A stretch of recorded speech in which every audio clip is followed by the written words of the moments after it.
We'll move into attendance. As you can see, we have a lot of people here today. This room is packed. I've never felt more popular in my life.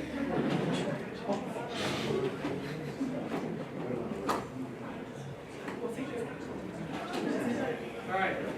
Aguilar. Allen. Here. Appia. Baruco. Bennett. Here.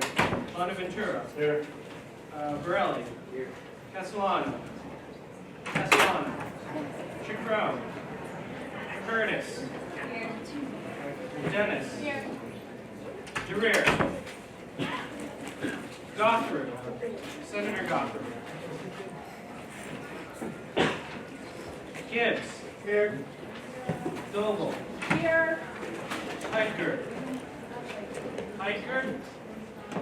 Oxa. Jane. Here. Javidi. Jovicetti. Carl. Gleisen. Here. Kanda. Kowalski.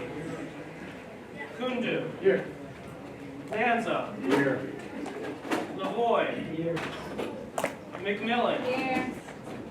Michael. Murray. Here. Lazaro. Here. Nenadol. Here. O'Connor. Here.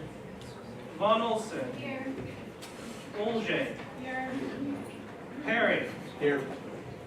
Rajaraman. Here. Rogelski. Schroeder. Present. Sarek. Sosnowski. Zakar. Here. Tumu. Here. Villanueva. Here. Villar. Here. Watina.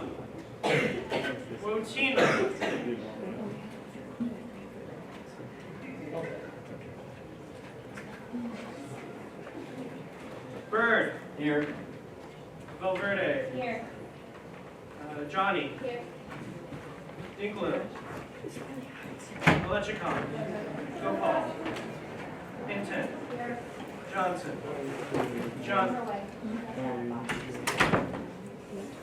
Conrad. Here. Crooks. Here. Mirza. Sadani. Stern. Here. Gothru. Here. Hack. Hernandez Jimenez. Zabrowski.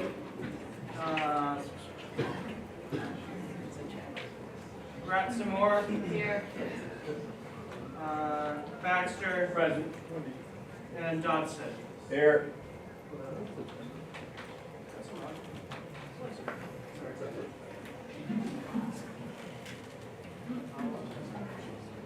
Are there any names that I did not call? For instance, Appia. Hello. Sorry.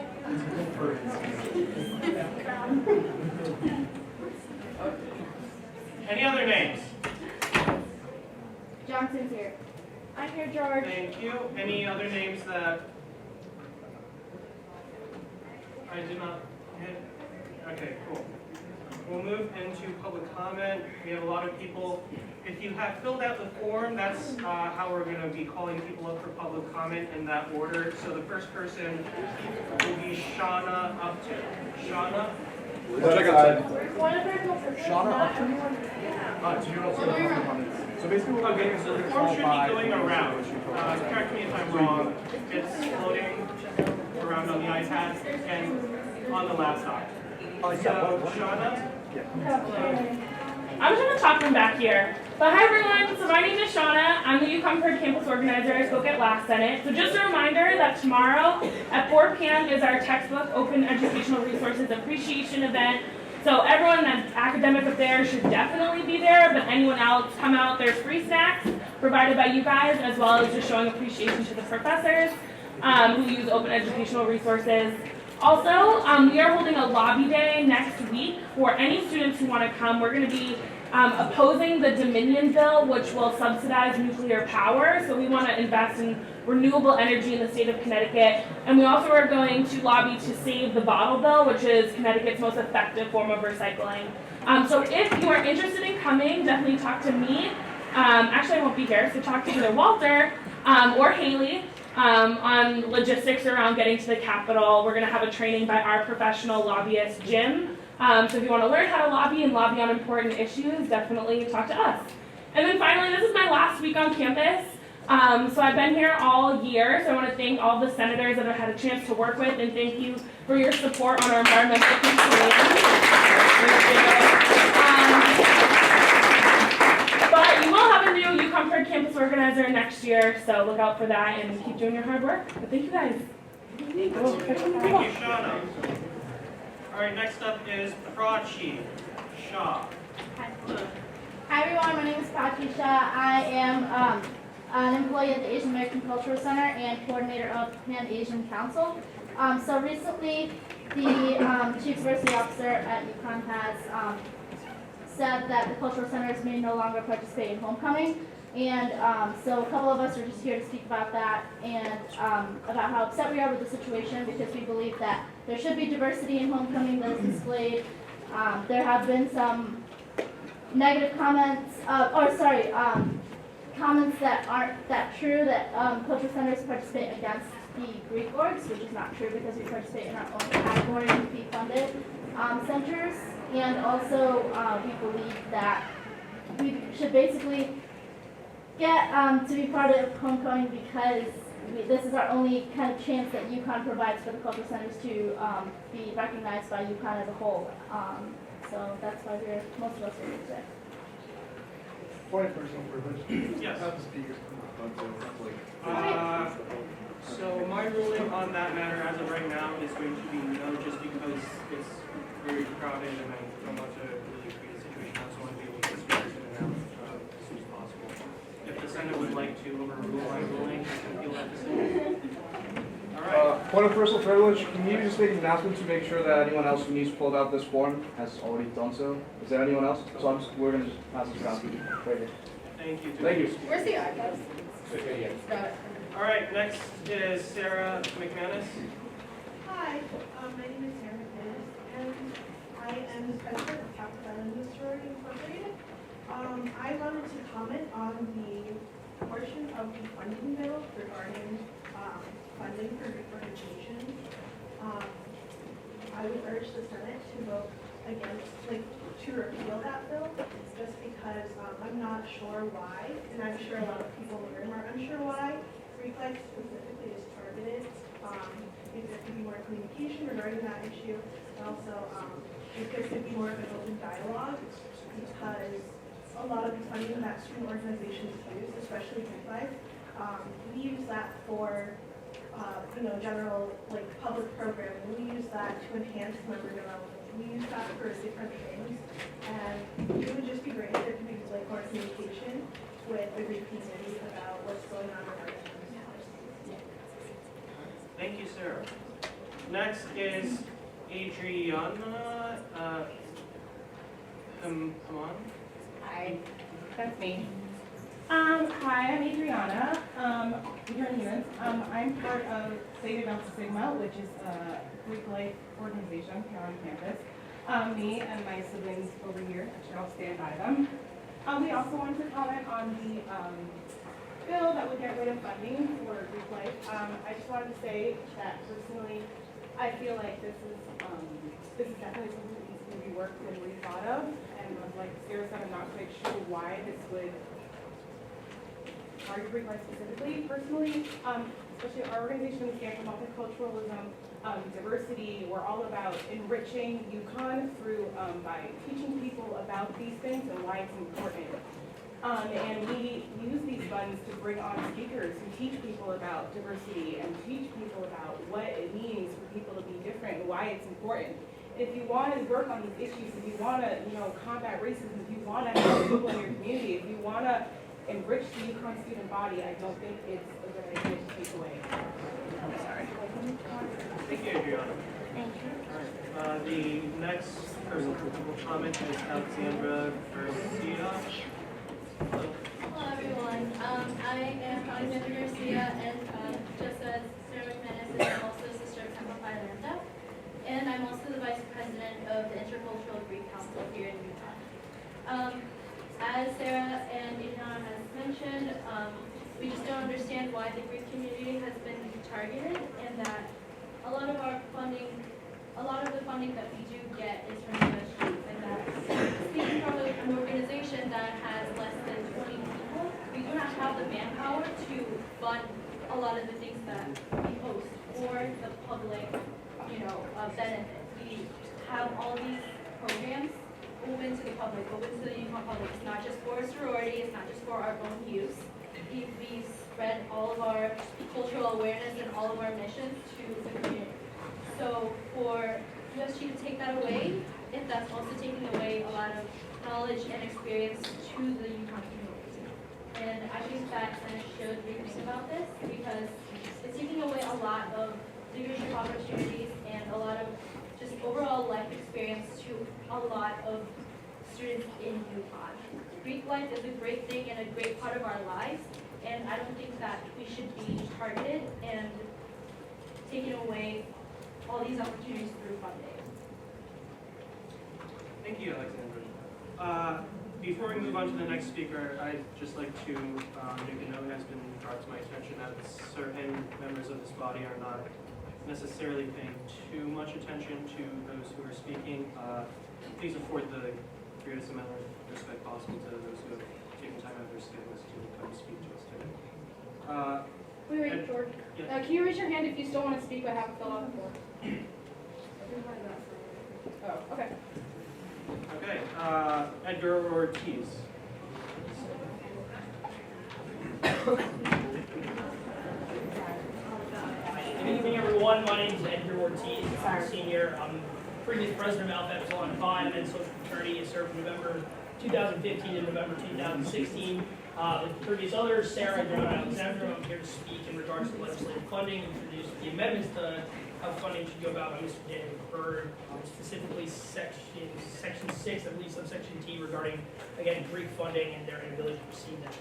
Before I get started, I'd just like to say I really do respect this organization. I'll talk briefly about how we benefited in my organization specifically from USG, but I'm a tour guide here on campus, and what you guys do in regarding giving legislative funding to student organizations on campus that we have more than 620 of is phenomenal. And it really does make our students have leadership opportunities, get more involved with the UConn community, domestic communities, global communities, VA, and other activities like that. So it really is amazing.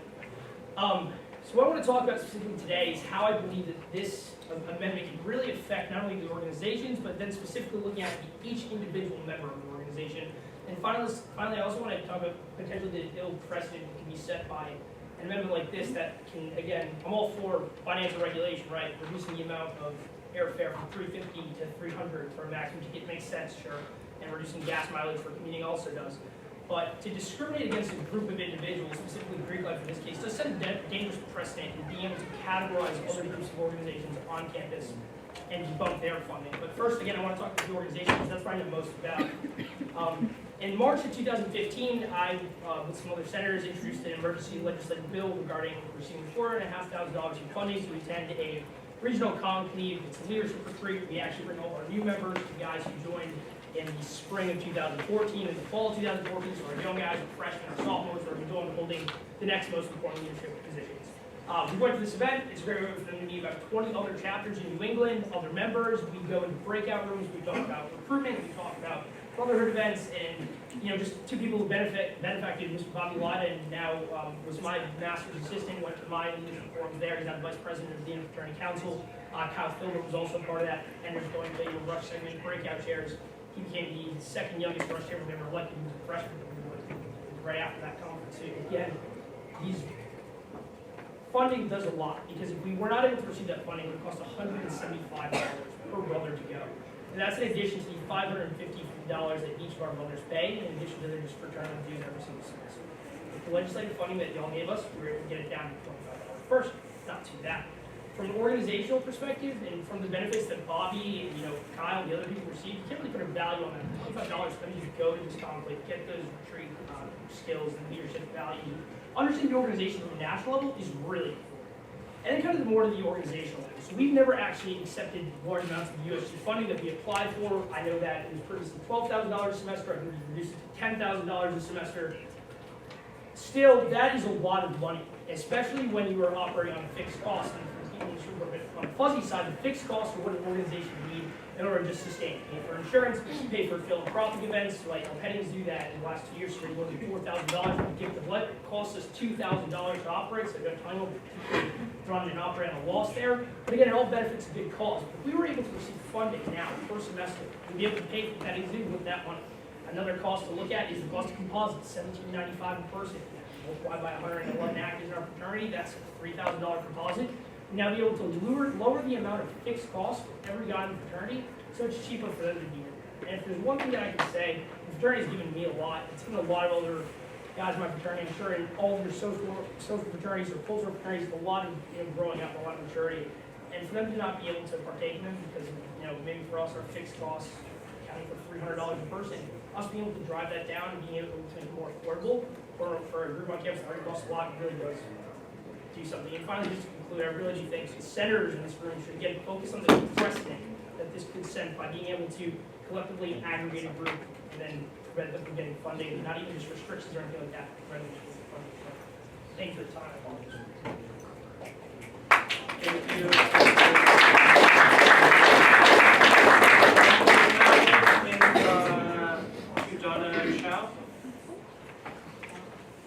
Hi everyone, I'm a sister of Delta Phi Lambda Sorority Incorporated. So a lot of the Greek members already mentioned that about the bill about cutting down Greek funding. So for us, my sorority is a very new sorority. We are only a year old here on campus. But without the funding, we would not be able to bring in many guest speakers in this semester. All of our guest speakers have been to enrich the Greek community and increase leadership. I think the misconception that a lot of people get who aren't any Greek is that we use the money to have social events and get together with everyone else. Yes, that's true, but we don't use money for that. Everything that use money from USG is all for enrichment, not for us, our personal growth, but for everyone's personal growth. For us, we also travel out of the state to attend conventions. It is one of our national requirements. And I think that it would be unfair for new sisters who are coming in to never receive that opportunity because we cannot afford to send these sisters off to conventions to build their leadership skills and enrich their leadership potential. So I highly encourage y'all to reconsider this bill or this cut because this is what we really need to grow as an organization. We're very small, we're a chapter of 12, and it's very difficult for us to raise money to even sustain our sorority. We want to do these philanthropic events, we want to donate to charity, but we honestly cannot without having these fundings to help us give us that extra push to move forward. Thank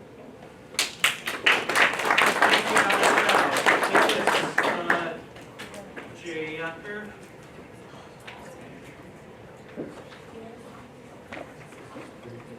Hey everyone, I'm Nick. I'm the president of the UConn firm at SAE. Now I'm sure a lot of you guys don't know what that is. We're an engineering group on campus. We plan to build a race car here. A couple years ago, Jalen drove our car. So a big part of this funding bill is cutting the max funding from 12 grand to 10. And to most of you organizations that might not seem like that has any impact at all, actually came to my attention that only 2 organizations actually use all that money. Formula SAE and Med. And there's a reason we use $12,000. It's $100,000 product. We have over 50 sponsors, and we're doing everything we can to reduce the costs of our race car. Recently, this last year, we ranked 31 out of 550 teams internationally. Now, 31 internationally is not something that UConn really ever gets. We are by far one of the best teams, club teams in the world, and I mean, hey, it shows. And now you're trying to cut our funding. I don't know why. Also, I don't understand the targeting of the teams that actually really need this funding. I mean, USG has an incredibly thorough and very, efficient process of making sure that our funding isn't wasted I know we have to submit 3 quotes for everything we buy, just to make sure that we're not buying needlessly expensive parts, and not that we would anyway. So this just, I mean, it kind of baffles me that you guys are targeting us for your budget cuts, especially because we really, really need this funding. Also, another part of that bill is extending the period for new RSOs to get funding. It's from, I think, like prior semester to 15 weeks, which also kind of doesn't make sense to me. I mean, why are you trying to stunt the growth of new RSOs? It really shouldn't be anything that we should have to do. Anyway, kind of summing that up, form the SAE, men's group, 2 teams that are incredibly good at what they do. And, you know, we are an organization that really gives, we're literally the only organization on campus that gives people real engineering experience, which I don't know how many engineers are in the room, but that's not something you can really get not something you can get anywhere else. And it's shown, you know, our alumni go off and work for amazing companies, and they give back to UConn. So it really does come full circle, and cutting our funding is just one step closer to shrinking our RSO and kind of cutting our funding.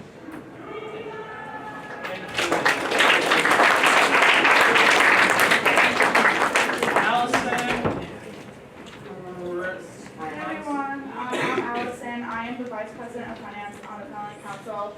With me I have Emma Miller. She's our VP of Internal Affairs. As many people have previously spoken on, I'm also going to speak on behalf of the amendment that would cut funding to Group Life. As the County's Executive Board that represents the largest women's organization here on campus, we stand with the other councils and other organizations that operate under the OFSL umbrella.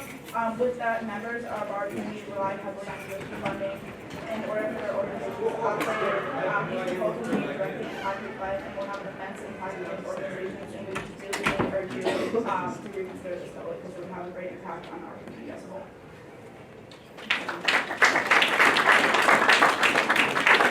Thank you, Allison. Dan Epstein. Hello everyone, I'm Dan Epstein, I'm a sophomore. Also here to speak about this bill. A lot of problems with it, you know, not including the fact that overall cap is cut, 12,000, 10,000 has been discussed, as well as the club sports issues, and the fact that affected groups weren't really meaningfully contacted. But like many others, I'm also here to talk about the Greek Life issue specifically. I'm the Director of Recruitment for the Greek Community Affairs Board, or GCAP. And this year and every year, GCAP puts on a lot of events for the whole Greek community, including but not limited to National Hazing Prevention Week, Alcohol Awareness Week, and Greek Week, which is an event centered around our values as Greek. Under the proposed legislation, we would not be able to receive any of the funding that we use for these events year after year. We don't collect dues, and any event we hope to put on would not have enough financial backing without the USG funding we receive. To completely deprive an entire community of funding for educational programming nonetheless is deeply disrespectful to all of us in the Greek community. The extensive process used by USG when deciding to allocate funds ensures requests are legitimate and necessary. For such a blatant statement against our community is completely uncalled for and deeply upsetting. Thank you.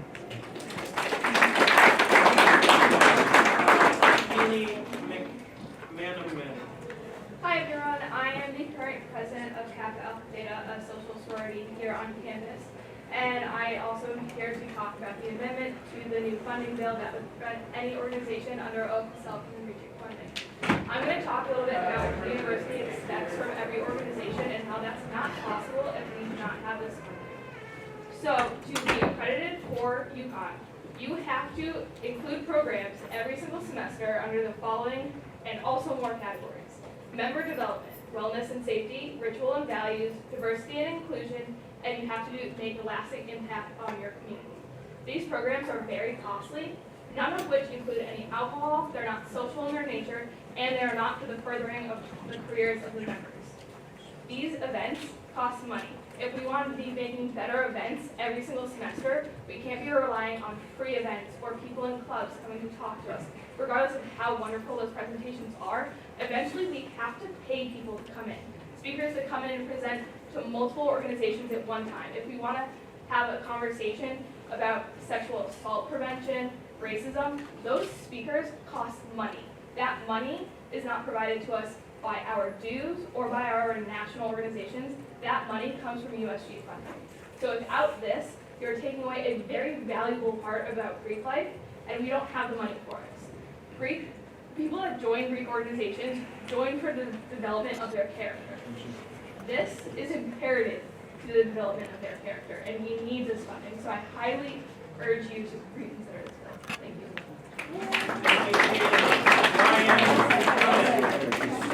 Hello everyone, my name is Ryan Cunniff. I am the president of the Interfraternity Council. Before I kind of get into my concerns, I would ask that everyone in IGC, IFC, NPHC, and Panhellenic please stand for a moment, just so that the Senate can see how many people that this proposal adversely affects.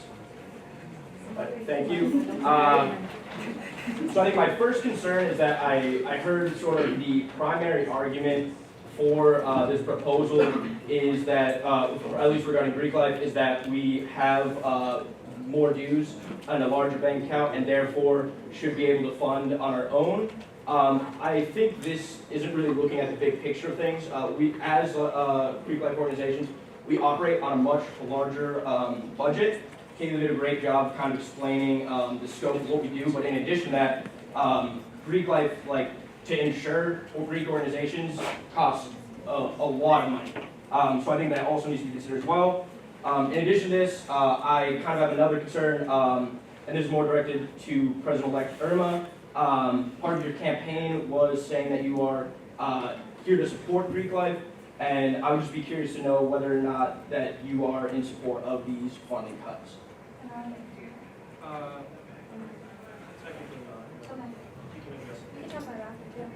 Okay, thank you for your time. Thank you, Ryan. Bobby Leiden. Hello, my name is Bobby Leiden. I'm a brother of the Alpha Epsilon Pi fraternity as well as the executive vice president of the Interfraternity Council. On behalf of all students involved in Greek life at this university, I want to reiterate that this proposed funding legislation is explicitly discriminatory against us, as we specifically would be unable to receive USG funding, even though all of our members pay the same $45 per semester fee that every other student at this university pays. Speaking on a personal note, I cannot say that I would be in the position that I'm in today had we not received funding to subsidize the cost of the leadership conferences that Edgar previously mentioned. I'm very grateful for the opportunity that I received as a result of these funding, and it would be a shame to see future students not be offered the same opportunity. I urge the senators to take this into consideration when voting on this bill. Thank you. Thank you, Andrew Ball. Hi everyone, excuse me. I want to start off by saying I'm a proud member of Greek life. I'm also the current president of Alpha Sigma Phi social fraternity here on campus. Like many that have spoken before me, I do want to express my concerns about the proposed funding bill and the charting of Greek life as a whole, but that's not exactly what I'm here to talk about today. I would like to talk about the proposed cuts to category D, E, and F funding requests. As a member of the Yukon Club soccer team, I'm concerned with the negative effects that these cuts will have on my team's performance, and therefore as representatives of the university. In the past 2 seasons, my team of 23 was selected to travel to the regional tournament in Newcastle, Delaware, and the national championships held in Phoenix, Arizona, and Orange Beach, Alabama. In these competitive tournaments, we need as many members of our roster as possible to be present to ensure that we have the best performance we can have. Considering the depth of our roster gives us a very strong competitive edge over other teams. Like I said, we have 23 members. With these proposed budget cuts, now that requests shall be prorated to a maximum of 12 members instead of 16, we may not be able to send all of our team to these major showcases. To think that there is a potential for nearly half of my team to miss these tournaments is disheartening. In addition to this, the proposed cuts to air and ground travel are concerning as well. Currently, plane tickets to travel from Hartford to either Phoenix, Arizona, or Orange Beach, Alabama cost more than $350. So clearly, the $300 maximum that we would be provided is not enough. Now, knowing members of my team having to pay out of pocket for these travels could prevent them from attending. The same theory applies to cuts for ground travel. Considering that we already travel over 500 miles round trip to go down to Delaware each year for the regional tournament. If I could conclude this, I would just say, in general, the fact that these cuts will directly damage the performance of our Yukon Club soccer team on a regional and national level, in addition to limiting the opportunities of my teammates who are dedicated students and contributors of this university, is absolutely ridiculous. So I please urge all the senators in this room to reconsider this bill. Thank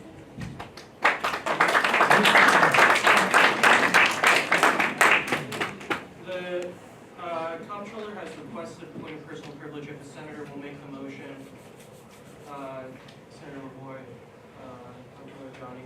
Thank you. I just want to clarify that 12, if anyone's going to further speak on that 12-person cap or restriction, it's only for inactive participation. So if more than 12 people are actively participating in the event, you are allowed to have that exception and take more than 12 people. So I just wanted to clarify that moving forward, if anyone has a comment on that. Thank you, Johnny. Thank you, Comptroller Johnny. Senator LaVoy. Requires about mileage reimbursements that state set, not USG set, we don't control that. Samad Khan.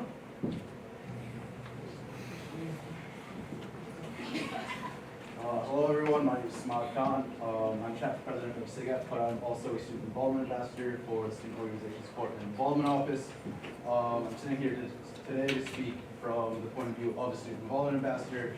I work as an organizational manager for the school for all 650 plus student organizations on campus. I'd like to speak on the topic of funding, which many of others have already today. I just wanted to ask how this bill can be brought forward without really telling anyone who's really been affected by this. It seems like this was brought forward not too long ago, or at least not too many people heard about it until pretty much today. I'd also like to ask how these passes, once again, under an emergency session is what I've heard being called, but like a lot of people in club sports didn't necessarily know about it. Formula, SAD, anything was called here like 20 minutes ago, something like that. So this is something that greatly affects the student body, and this was just brought on us today. I also don't understand how this bill can discriminate against an entire category of registered student organization, but then also limiting an entire other category as well. Club sports needs this money. Greek life does not spend this money on ridiculous things. We do it to better ourselves, to grow as young adults. And that's exactly what I think the college experience is about. And also, just as a last point, I appreciate the senators and leadership in this room who are actually listening to what we're saying, because there are particular people in here who are not, who are concentrating on other things. So if you could listen to us, that'd be great. Thanks.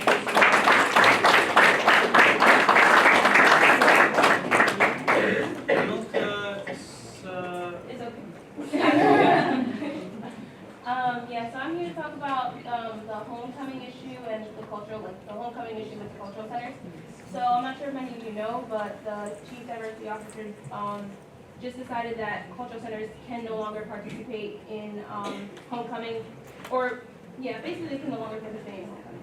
So if we want to participate, the orgs under the centers would have to somehow fund all the homecoming things that we do, so like the floats and the costumes and the sweatshirts and all the things that we get. And there are 28 organizations under the African American Cultural Center alone, and they all have different events that they host throughout the semester. So trying to get those organizations to allocate their funds to homecoming when they have their own issues is ridiculous. So honestly, I just want the USG to decide to vote yes on legislation to have the chief diversity officer release a statement saying that cultural centers can participate in homecoming, can allocate funds to their students, because homecoming for me was the main way that I made friends.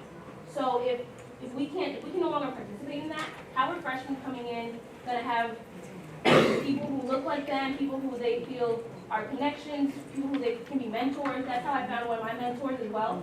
So I feel like this is an important issue and something that we need to fight for.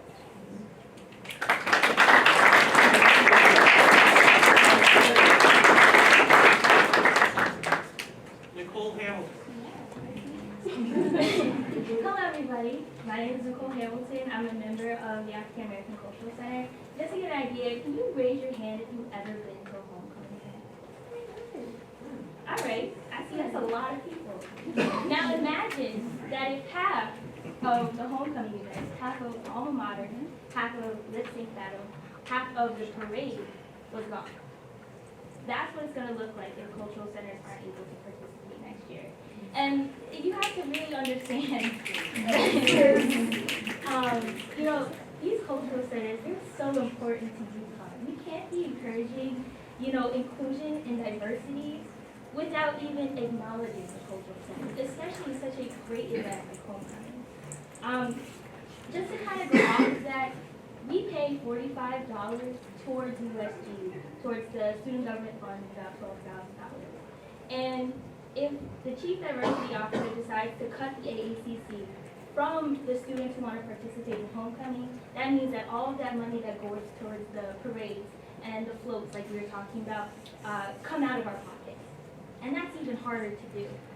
So really, we just want USG support in giving us more money so that we can be able to participate in these events. We shouldn't have to fight for our spot in homecoming. We're all students here at UConn. That is discouraging, and that's not true. So I really hope that you guys, you know, hear my words and really think about this. There's an ethical impact to this. This is not just funding anymore. And I really appreciate that. So, yeah, that's really all I had to say. So thank you.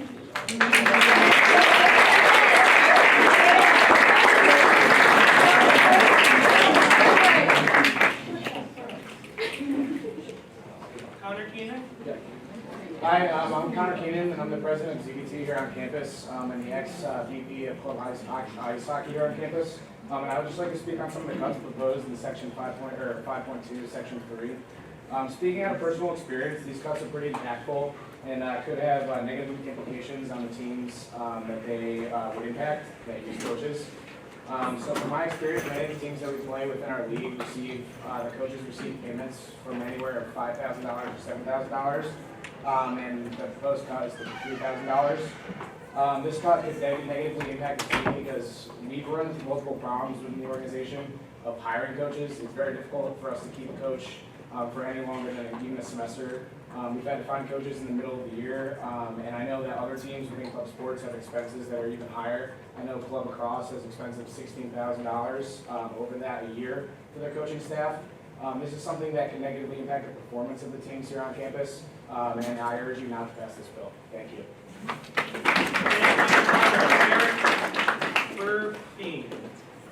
Hello everyone, my name is Eric Burkeen, current secretary. Next year I'll be the captain of the UConn men's crew team. I just know a lot of people are here speaking on behalf of Greek Life. I was glad Andrew spoke about the UConn club soccer team because I think club sports are also going to be severely negatively impacted by the funding cap. The men's crew team is a team that uses every single penny of this $12,000 that we're given. Just within this past Ignite campaign, we raised $13,000 on our own to buy a new boat, which costs, we'll still be getting a pretty cheap boat for that price. A new set of oars just for that one boat costs anywhere between $1,300 to $1,500. Not to mention the hardware involved just to get those boats on the water. The people in this room are some of the proudest people you'll find on this campus, traveling across the country to represent our university and our teams and to bring a good name to our school. So I think that the USG should do everything in its power to ensure that they're able to pursue those goals and to grow their members and to achieve everything that they're set out to achieve. I think USG should support them in whatever way they can. So like most people here have said, I hope senators in this room will reconsider and at least give leaders of these groups a chance to speak on behalf of their organizations and speak up for why we really need this $12,000, in many cases more. So thank you all.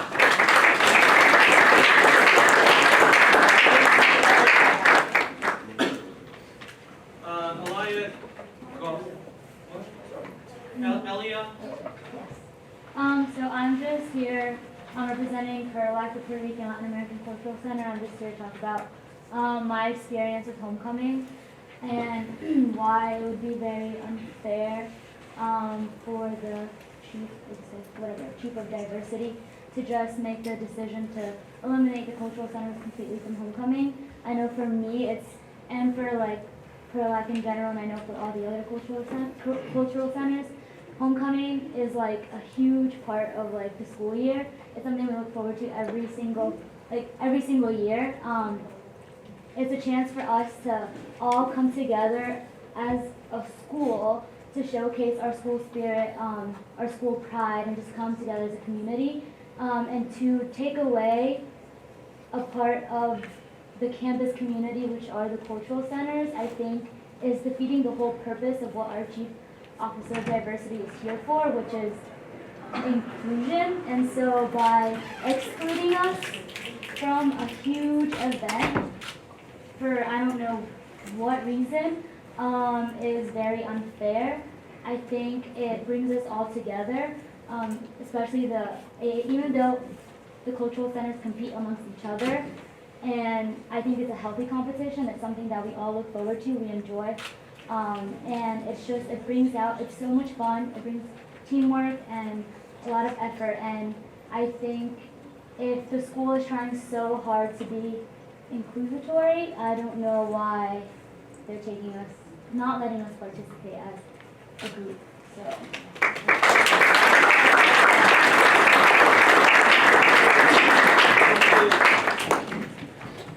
Elliot. Is there at this time anyone else who would like to be recognized for public comment? All right, seeing none, before we move into the next section on the agenda, I would like to speak a little bit to some of the groups. I recognize that at this point I am out of order, so if any senator would like to stop me, please go for it. But I would like to apologize to a lot of the groups who are here today for a variety of reasons. Transparency has always been one of my biggest goals in USG, and I recognize that this funding legislation may have come out of nowhere. So last week, I did make the announcement that we would hold a special session of Senate this week in order to examine several pieces of legislation that had been asked or brought to the floor.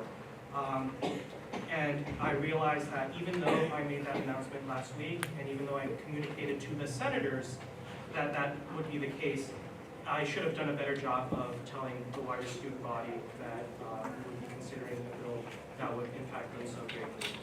So for that, I apologize, and I'll do my best to make sure that in the future, I'm only here for 1 more a week, but future Senate leadership will do a better job of talking and communicating and being more open and transparent.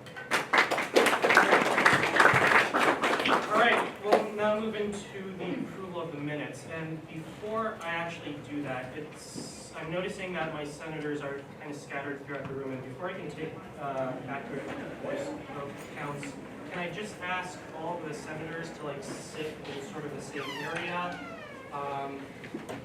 so that way I can get more of my hearing where they are.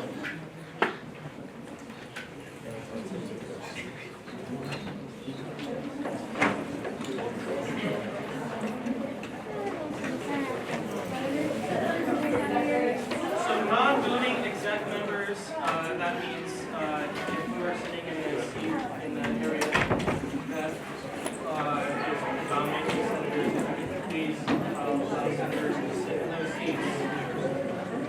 Oh boy.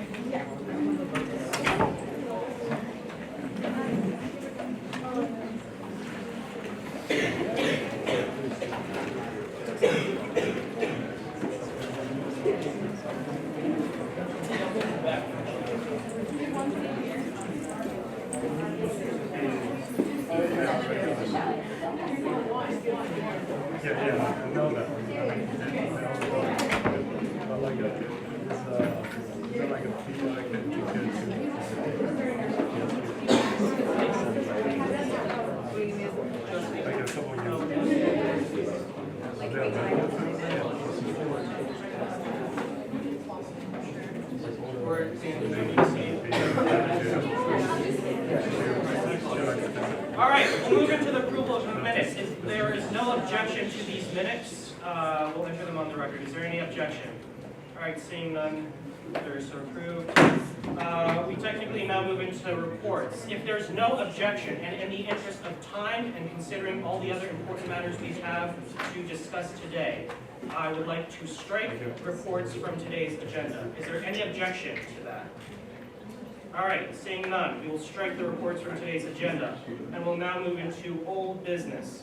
The first item up is item A, a joint resolution regarding the participation of cultural centers in homecoming. Is there a motion for the consideration? Jane and Appian. Okay.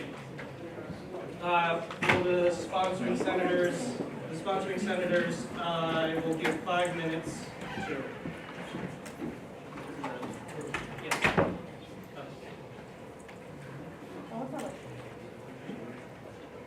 Do you have the corrections? Yeah. Do you have the self-driving? Yeah. You have the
Guys, I appreciate that there's a lot to discuss right now, but if we could keep the talking to a bare minimum, that would really be appreciated. Thank you.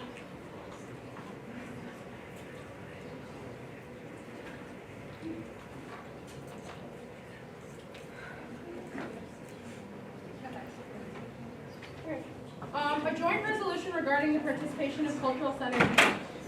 Whereas the undergraduate student government is charged with protecting and defending the interests of the undergraduate students. Whereas the Student Union Board of Governors, also known as SUBOG, at UConn annually hosts homecoming activities as a campus-wide, week-long event to celebrate the spirit of the university and for each team to showcase their value to UConn. Whereas Cultural Center participation in homecoming activities serves as a valuable recruiting tool and to increase presence and awareness on campus. Whereas the cultural centers make a valuable contribution to the university through pursuing various initiatives, supporting students, and representing the values of UConn. Whereas the Associate Vice President for Diversity and Inclusion and Chief Diversity Officer, or also known as CDO, Joelle A. Murchison, has previously informed cultural center directors that cultural centers can no longer participate in homecoming with their departmental title. Whereas CDO Joelle A. Murchison was previously not going to allow each cultural center to allocate homecoming funds into their departmental budget. Whereas CDO Joelle A. Murchison has argued that homecoming brings out a negative competitive spirit among cultural centers. Whereas CDO Joelle A. Murchison has assumed that homecoming causes division between the cultural centers without hearing the direct opinion of the students within cultural centers. Whereas CDO Joelle A. Murchison has argued that academics suffer during homecoming. The students associated within cultural centers who already are in an academic disadvantage should not participate. Whereas CDO Joelle A. Murchison was dissatisfied with the disparity between other teams' floats and cultural centers' walking units at the homecoming parade. Whereas CDO Joelle A. Murchison recommends that students affiliated with cultural centers participate as individual student organizations or united councils, such as Pan-Asian Council. Whereas in the event that the homecoming funds are in the hands of each individual student organization, there will be an influx in the number of Tier 2 student organizations applying for new funding towards homecoming. Whereas the undergraduate student government has already projected a $500,000 deficit. Whereas the following is Chief Diversity Officer Joel Murchison's current stance on cultural center participation. Quoted directly from Joel Murchison. umbrella student organizations, example Pan Asian Council, are indeed very much part of the respective cultural centers and are an important leadership body made up of each of the student organizations that affiliate with each center. The physical spaces in the centers will continue to be available to students to practice and prepare for any events in the umbrella organization chooses to participate. Students will reserve spaces for rehearsal in the same manner and continue to store any items they need/use as they have to date. There has been no funding removed or barred, and the role reorganization empowers umbrella student organizations as a lead, as opposed to the cultural center or administrative. Therefore, be it resolved that the undergraduate student government encourages CDO Joelle A. Morrison to make a public statement of the decisions of cultural center participation in homecoming. Therefore, be it further resolved that the undergraduate student government assures the student body that the chief diversity officer does not have the executive position to restrict the cultural centers to participate in homecoming with the departmental title, given that SUBOG manages all aspects of homecoming. Therefore, be it further resolved that the undergraduate student government encourages Joelle A. Morrison to work in conjunction with the student leaders of the cultural centers and the SUBOG major weekends committee to discuss the cultural center's future participation. Be it finally resolved that the undergraduate student government supports the use of cultural centers respective departmental title and homecoming related activities. All right, thank you, Senator Villar. I just realized that actually it's, I should not be sharing for this since I participated in writing this. Totally forgot my bad. Bearing that in mind, all of Senate leadership had a role in writing this legislation. Therefore, I'd like to, if there's no objection, suspend the rules and allow Senator Nenadal to chair for this portion of the meeting. Is anyone opposed to that? All right, seeing none. There you go. Dylan, how many minutes do we have? No, 4 seconds. Oh, well, I just want to speak a little bit on it. I don't know if I would take 46 seconds, but just basically, like Joelle had said, a lot of things to the cultural center directors. A lot of those clauses are stated in the front or the beginning. And then she retracted all those statements and said that there were only 4 things to be true, being that there's no funding bar, that the cultural center umbrella organizations that she refers to, which are the councils that certain cultural centers have, should be the ones like taking leadership in homecoming. But just to point out that like not every cultural center has these councils. These councils only exist within PERLAC and ASAC. So then that would not allow like other cultural centers such as Rainbow Center, African American Cultural Center, and the Women's Center to participate. I'm sorry, your time's up. Yeah. Okay. So, anyone else like to be recognized for discussion?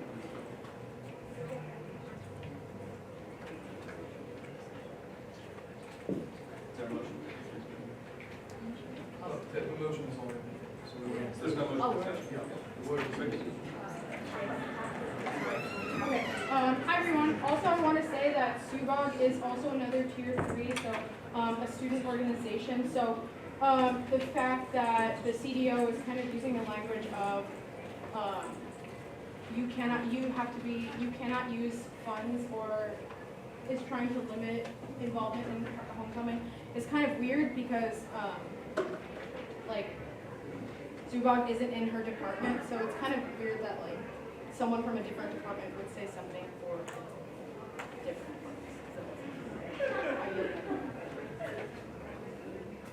Thank you, Chief Flickercom. Anyone else like to be recognized for discussion? Alrighty, so as somebody who participates in homecoming every year as part of the Greek Life organization, and who is not white, I think that the cultural centers offer a really interesting and diverse perspective to homecoming. I think it gives representation to minority students that wouldn't have otherwise been shown. So eliminating this funding is really alarming to me. I feel like this was a decision made without recognizing the culture that exists within this university, that the pride that these cultural centers take to participate in homecoming. I don't understand why this would be seen as this sort of competitive spirit that is inherently bad for these cultural centers. I think that it actually fosters a culture of representation.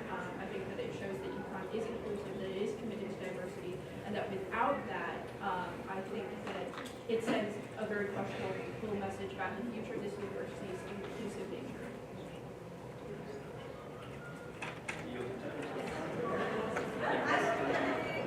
I'd like to motion for the previous portion. Is there a second?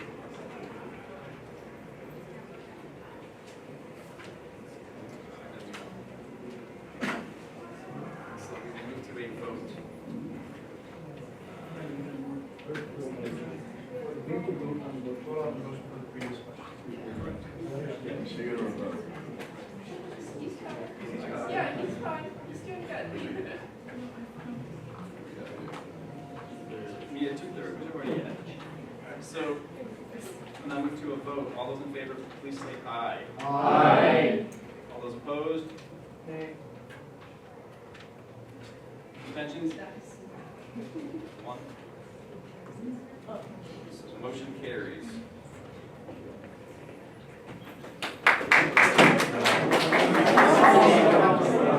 Now, we move to a vote on the bill.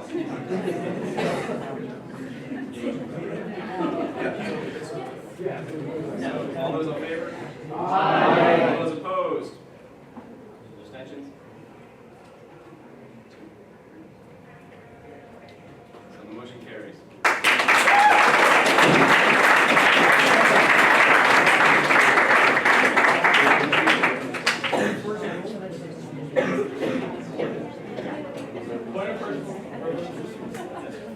I would like to now do the funding policy out of respect for the members. Is that a motion? Yes, out of respect for the members of Group 1 that are here, and frankly, it's more pressing. So the board, Mr. Speaker, did you say that we did not amend the agenda after it's been approved, has it been approved? That's correct. Oh, yes. Yes, that's correct. Okay. Because judging by those rules, then we have to. Yeah, go ahead. Just to clarify, that does not sound like a motion to amend the agenda, but it sounds like a motion to table everything until the consideration of the funding legislation is completed. Yes. So if that's the case, So then to clarify, until after the funding legislation is completed. Yes, then we go back. And was there a second on that?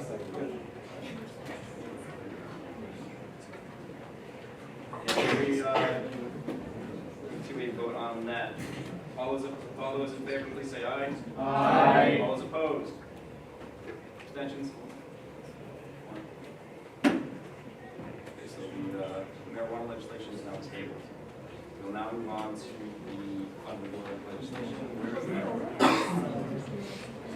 Okay, so while we're pulling up funding legislation, for those of you who don't know me, my name is Dan Burr, president of USG. This is Rishita Jani, she's the controller of USG. We are the authors of this legislation. So first, I just want to thank everyone in this room who's not a senator or a member of USG for coming out. We really do appreciate the quick organizing. I understand what that's like, so I know it's not easy, so thank you all for coming. We appreciate your comments, and if you saw us writing things down, it was only just writing down your comments, and so I apologize if it didn't look like you were paying attention. So, for the, I don't know how much time we're going to have. Yeah, you got like 4 minutes. Okay, so, okay, well, no. So, why don't you start? Yeah, I also had a good word. Same thing as Dan, if I was writing stuff down, I wasn't writing my history paper. I was trying to write down all the comments that were said so that I would be able to respect that and address all of them moving forward. So we've listened to all the comments that have been said here so far. And as chair, I was voting for 2 years ago, and I was probably the most liberal funding board chair that we've seen in the last 4 years. So I've always been an advocate for giving student groups more. And so just as you all are here as leadership of your organizations, as a leadership of this organization, we have to act in the best interest for the next 2 years for our organization, for the longevity of it, and I've mentioned that. This isn't a battle. If looks could kill, I think I'd be dead right now.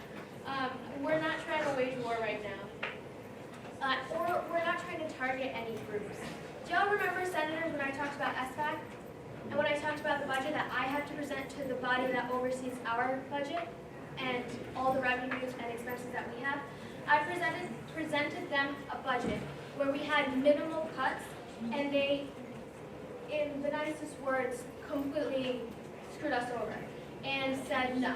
And they denied our budget. So we can't operate as an organization on the budget that we presented. It was returned to us, and we were asked to make more cuts until we didn't project a deficit, which is what we had done originally, in order to not end up in this situation. We weren't allowed to do so by SBAC. And we tried to keep keep as much money as possible, we were forced to sit down and debate for, I promise you, hours. The amount of time that I've spent on this, I haven't spent on my schoolwork. And so before we leave our organization, the reason it was done in a special Senate, I understand it was last minute, the reason it was done in a special Senate is because Dan and I have been here for 4 years. We've done this for 4 years. So as of right now, I'd like to believe that we have a very firm grasp on these policies, and we wanted to make sure that into the next administration, we don't leave them in a position where SBAC tells them that we're going to get a budget cut or we're going to get a fee reduction. We didn't want to leave them in that position, which is why we asked to do it before we ended our. The other thing is we have trainings that come up, so we need to update our trainings for any of these funding policies. And we have summer funding requests, so if coaches need to be changed to save money because of our SBAC budget, we have to do it before the end of the semester. So just so you guys know that. Right, and I'm going to let Dan start, and we're going to go through the policies one by one and explain why each one was changed and where that was. We'll save questions for the end, but I think we'll save time in debate and questions if we can go through these one by one and give some of the justification. But just keep in mind that, like Rich said, we projected a $500,000 deficit 2 years from now. In order to get that to zero, we have to make cuts somewhere. And the other really important thing I want to say is this isn't where the cuts end. The $500,000 can't come just from tier 2s. I mentioned this several weeks ago when committees were asking for more money. All of you who are going to be in this organization for the next 1, 2, or 3 years need to make sure we're cutting our own internal budget as well. We have to take sacrifices just like tier 2s do. So please, when a committee says, oh, the comptroller cut our budget by $5,000, can we have that money back? Say no. Okay, so we're going to go through these one by one. Well, just one more thing. We are working on our internal policies and procedures, just like we did this document, for the next administration to put in place more rigorous rules like we are here for our internal expenditures as well. Can we pull up the policies? And remember, we have 20 seconds. For now. Senator, two of them, if I should do it. Well, my time's up, essentially. Okay, so first, who has control of this? All right, if you could scroll down to the first line that's cut.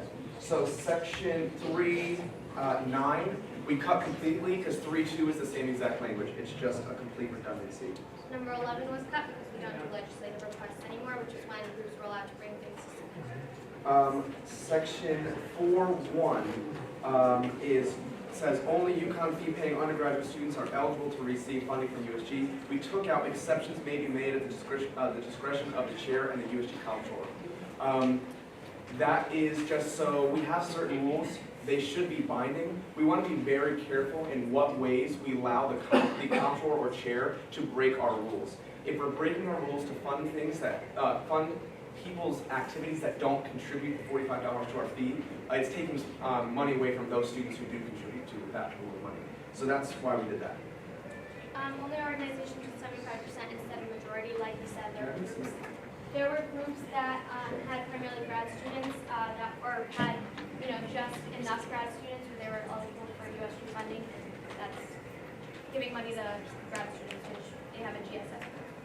Okay, so the 15 academic week situation, that was brought up earlier, so I want to justify that. So we've tried two things in the past 4 years, and neither have worked.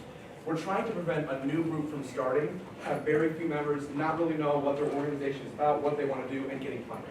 And I think we're pretty much all in agreement that there needs to be some kind of time between when they start. I don't think on day one they should be able to apply for $12,000 or $10,000 funding. If they haven't got their group settled, they don't have a consistent membership yet. So what we did originally was we said you had to have existed for a full semester. So the implication of that, though, is if you start the second week of the semester, you weren't actually eligible until almost a year later because you have to go a full semester. So if you started the second week of spring, you had to wait all the way until spring again because fall would be the first time you were a group for a full semester. And that was up to the discretion of the comptroller. I got many emails this year about that. So what we then changed it to was existed since the prior semester. But then what happened was groups would form the last week of the semester and they would be eligible the first semester of the first week of the next semester. So what we did is we broke it down by week rather than by semester, so that if you start a group the second week of a semester, you're eligible to apply for funding the second week of the next semester. That was the original intent. That was what we tried to do, and neither thing we tried worked, and we think this is what's going to work for that. 15 weeks is the length of the academic semester. We also took out that last language because we got rid of legislative requests last semester, so that we just kind of missed that with our own policy. The $10,000 cuts, I promise you that we tried to cut a little bit from every piece so that one piece wasn't cut. And so there's over 350, close to 400 organizations that request funding. 2,000 times those organizations saves us a little bit of money to cut into that deficit. Just a quick note on this. This affects about 35 groups. So it was said earlier that it only affects 2 groups, but this actually affects every group that gets over 10,000, which is about 35.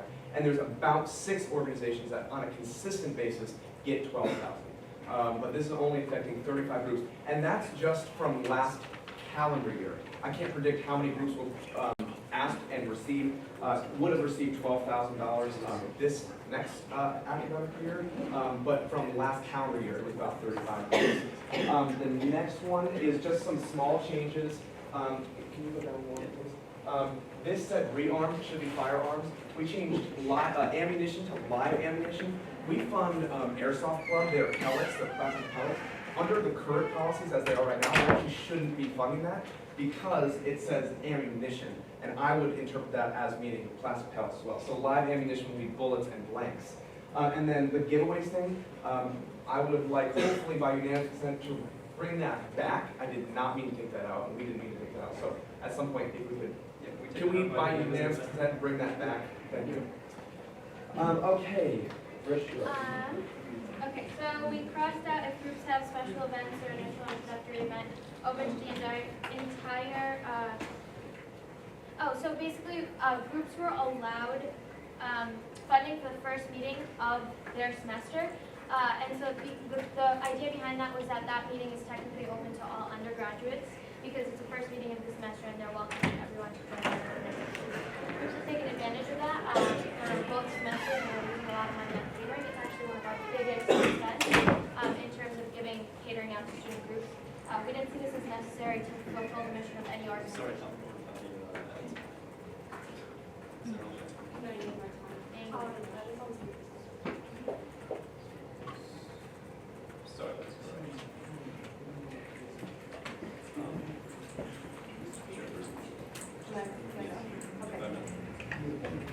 I apologize if I cough while I'm talking. I have bronchitis, so just bear with me a little bit. So I just like to comment a little bit on how Greek life is basically discriminated against with this policy change. According to our policies right now, only FEPA and undergrad students are eligible for funding, and solid Tier 2 organizations that have existed for 15 years, which is cool with this, are eligible. Greek life fulfills those requirements. Tier 2, as defined by UConn, are an association of students.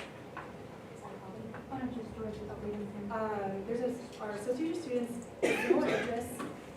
They have greater detail in org structure, low to high risk activities, and may need meetings in event space, and could rely on the university, including USG, for funding, event space, event planning, and for support and advisement. So Greek boards are held to a higher standard than what is outlined for Tier 2s. So discriminating against them just because of whatever reason, when they currently don't apply for funding, usually up to the $12,000 cap, or even $10,000 cap is a little ridiculous. And just to clarify, not a single person that sponsored this or wrote this is a member of the Greek organization, and according to the Greek works that I talked to here, no Greek organization was consulted about this policy before their ability to have funding was taken away. And I know the rest of my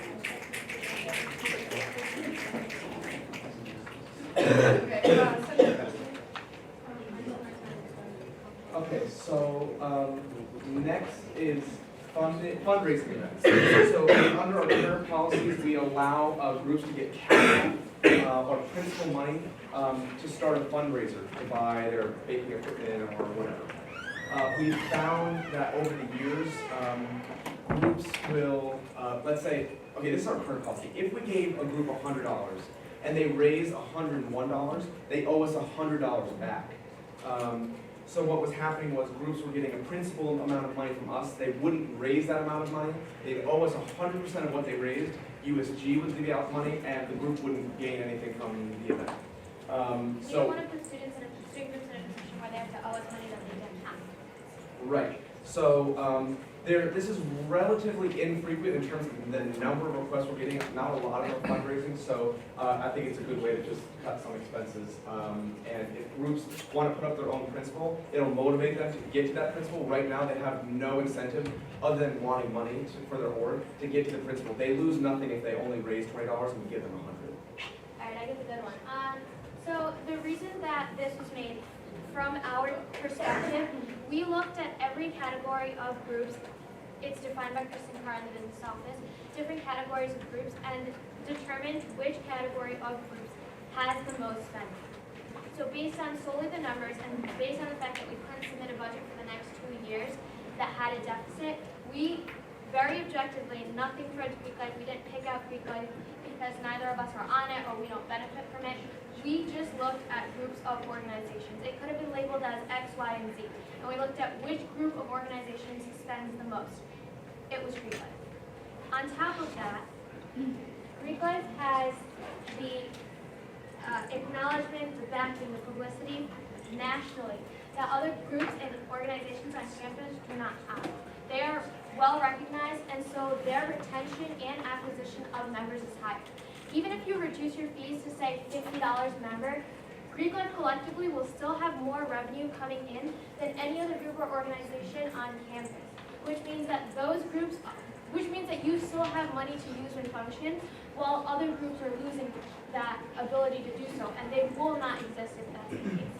And so it's the difference between taking money away from and giving it to groups that cannot exist, that do not have the ability to acquire or retain members, versus organizations that can survive. I'd just like to say something about the numbers, just so that we can think about this just numerically. So we projected a $500,000 deficit for USG, and I just want to remind everybody in this organization that we have, of course, a responsibility to Tier 2 organizations, but we also have a responsibility to all fee-paying students and a fiduciary responsibility to our budget. So we projected a $500,000 deficit.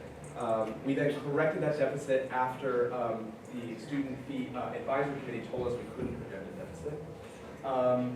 If Greek, or just hypothetically, if every Greek organization were to get $10,000 in funding from us, actually let's just say social, just for the sake of this hypothetical. If every social or Greek organization were to get $10,000 in funding from us, that would be $400,000 a year. Our deficit was projected for 2 years from now. That's $800,000 spent by 2019. Well, that means we would have gone from a $500,000 deficit to zero to now $800,000. What that means, the implications of that is that we have to get that back up to zero. So how do we get that back up to zero? That means lowering the cap from 10,000 to around 6,000 or 7,000, potentially even as low as 5,000, because we need to start hitting more groups. The groups that exist between $10,000 and $12,000, only about 35 groups. Even the groups that exist between $8,000 and $10,000 are very few. You start hitting the majority of groups when you get in the $5,000 or $6,000 range. So if we're going to start saving significant amounts of money with that cap, we're going to have to lower the cap for all groups to $5,000 or $6,000. That would hurt Crew, that would hurt Formula SAE, and other groups that came here tonight. The other thing we would have to do is lower coaching fee payments to potentially $1,000.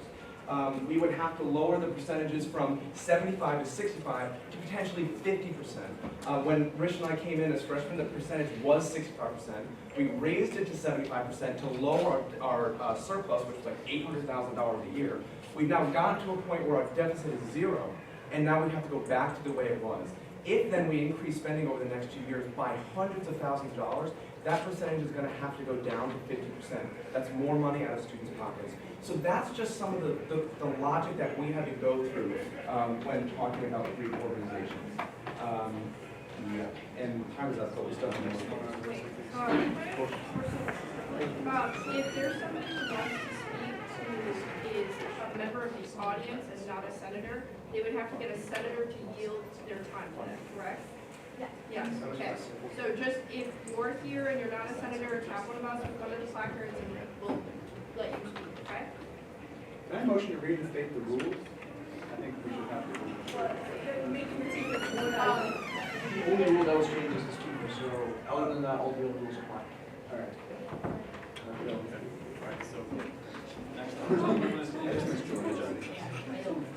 Thank you. And so looking at we have 600 organizations here on campus, and they're growing up, expected 100 organizations this semester, I think was the by Sable, the expected growth. So we looked at the numbers like Dan said. If we cut the numbers, the percentages, the caps and cuts, the number of groups that would not be able to exist, let alone have enough money to function, we had to pick and choose somewhere. But look, we didn't want to do this. It's not, none of these cuts are something we wanted to do and leave our administration doing. So, Also, one last thing note on this. Most Greek organizations, at least social Greek organizations, do not get funding from USG. So yeah, I'll just leave it at that. So next on the docket is... Point of order, whose time is currently? Rich's. Okay. Continuing my point of order, Mr. Speaker, we have this room for remaining about 5 minutes. I think that it would be in the best interest of this body right now for the Speaker to entertain a motion to move up to the SOC at this time and relocate everyone so that we don't. We motion for a 5-minute recess to move, So- okay? So we need a motion, hold on. We need a motion to adjourn this meeting and then resume the meeting in SOC. And we can do that without objection.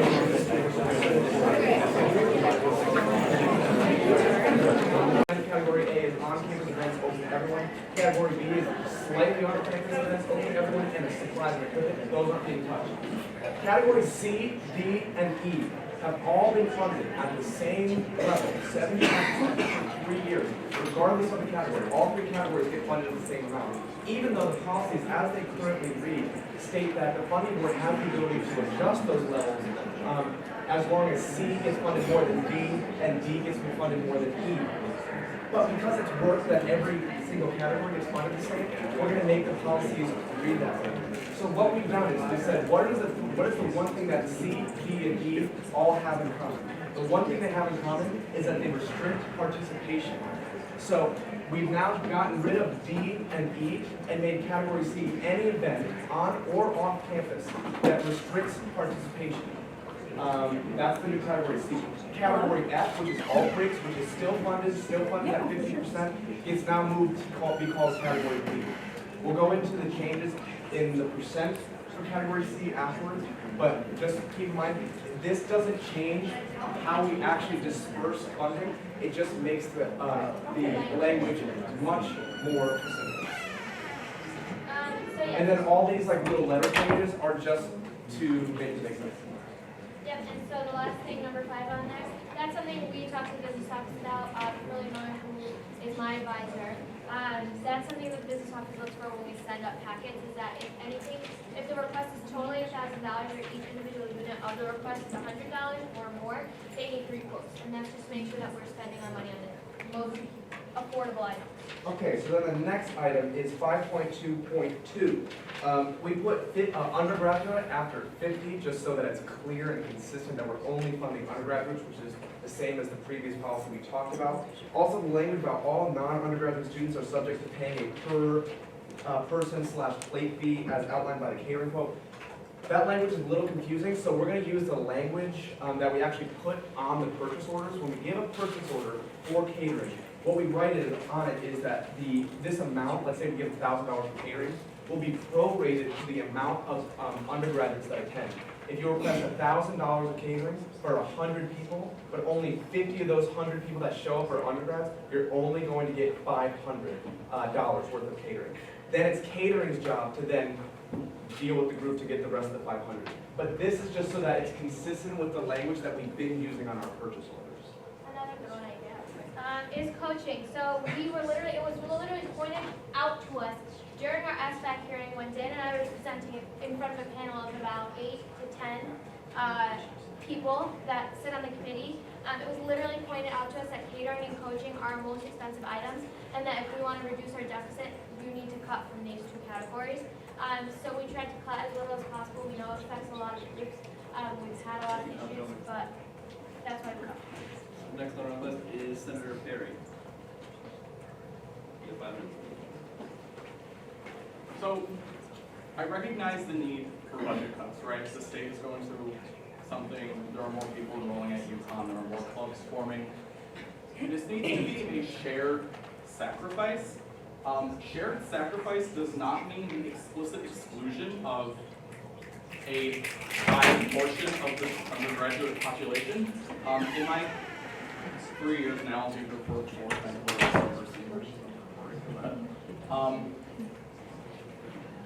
there's a consistency to Greek life presence on this campus. They are continually the most involved student groups. That includes, things that they do within their own chapters, but that includes things that are open, speakers they host. And if I'm incorrect, someone please correct me. Every year for the past few Husky-thons, Greek life has led the way in fundraising amounts. So there's a value in keeping them, and I have no doubt that this will irreparably harm their ability to continue that presence. My other biggest issue with this, with all due respect, I had no less than 5 groups, 2 from Greek life, a couple other regular student groups, and a couple people from cultural centers contact me just out of concern that this was brought to no one's attention. It was brought to people's attention, but it was not broadcast. If I'm not within USG, I would have never heard about this. So this also speaks to a larger issue that I think the Senate needs to look at, is how do we publicize things that affect them. So if someone sees a big sign in the union that says, come to Senate because we're discussing how much money you might get in the future, I guarantee you we would have had a line out that way. It's a little ridiculous in my mind how this is all transpired. This is cutting everything from Greek life is the antithesis of what USG should be striving to do. I can't speak more strongly against that.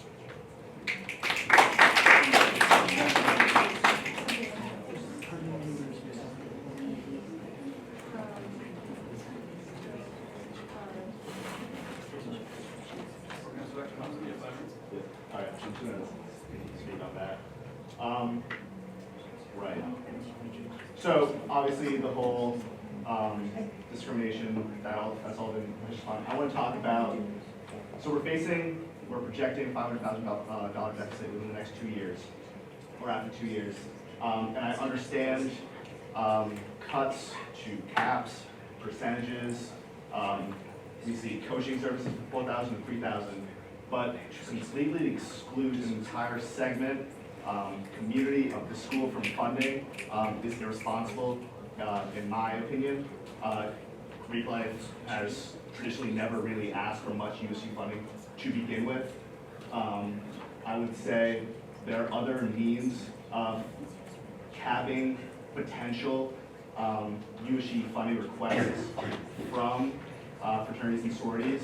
But to completely and outright exclude social fraternities and sororities from USG funding is,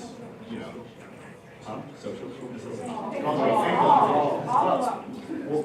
there's all the socials are also social. Quiet, please. There's like language. It's but it's inappropriate language. Okay.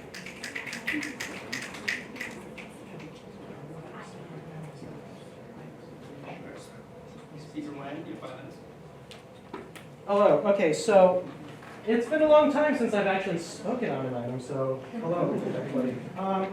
So I want to say that I have a lot of issues with this bill. One, I completely agree with some of the groups who spoke during public comment. I have problems with the fact that this bill basically targets groups based on their identity. I do not think that that is right. And if we were to actually go with the reasoning that was proposed, that they do take a lot of funding and they have alternate sources of funding, if that's the case, then we really should be saying that groups who have X amount of dues or other sources of funding would be either have a disbursement cuts or something else. I don't think that us saying that groups under OFSL should not receive funding, I don't think that's fair. I think someone said that that's a slippery slope. I disagree with that.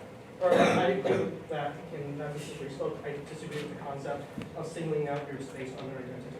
And then I have additional concerns about the timing of all of this. This all seems very late, what is it, last minute, what's this phrase? Last minute to me.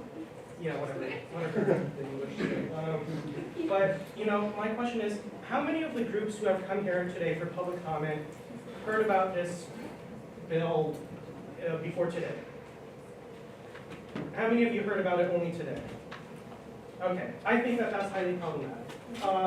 In my work outside of USG, I work in politics. If something like this were to be proposed, it is my expectation that whoever's working on this takes this to the public, holds town halls, discusses it, talks to the groups that are affected, and gets their input too, because they are the ones who are directly benefited by this and will be hurt by this. And I think that is unfair for us to make a decision without consulting them. And additionally, I want to bring into question why we didn't look at internal USG funding policies in the first place. I think that a primary goal of this organization to provide growth opportunities for the student body, and one of the biggest ways we do that is by funding student groups. Point of personal privilege, we did, and I did cut every single committee like it was brought to budget on their expenditures within this organization. And this fund was the one who added line items to budgets To that our were cut. internal spending for the committees. Thank you, Comptroller Johnny, for that clarification. And I agree. Earlier in this Senate, you will recall that we had a lot of debates about cutting specific committee expenditures. But I think that we need to go deeper into that before we start considering rescinding funding or reducing funding to student groups. I think that we need to make structural changes. For instance, I don't think it's necessarily fair that USG can give away the amount of giveaways that it does and not fund student and have that money not go to student groups. Point of personal privilege, on a survey put out by the undergraduate student government to the student body, it was explicitly noted multiple times that the student body wished that we would give more away as giveaways than to tier 2 funding. Quick response to that. Where was this survey? Was this part of the Tier 3 awareness survey? Or? No, this was part of a personal survey that I put out to the undergraduate student government, one turning in my SPAC survey about USG expenditures. And another quick question. What was the response rate to that survey? Over 400 students. Okay, and what percentage of the student body is that? It was publicized in every way possible. The response rate, sure, is only a small percentage of the population, but that's not to say that we And were there didn't. any incentives to take that survey? Yes, there were. What were the incentives? Giveaways. Giveaways. So the more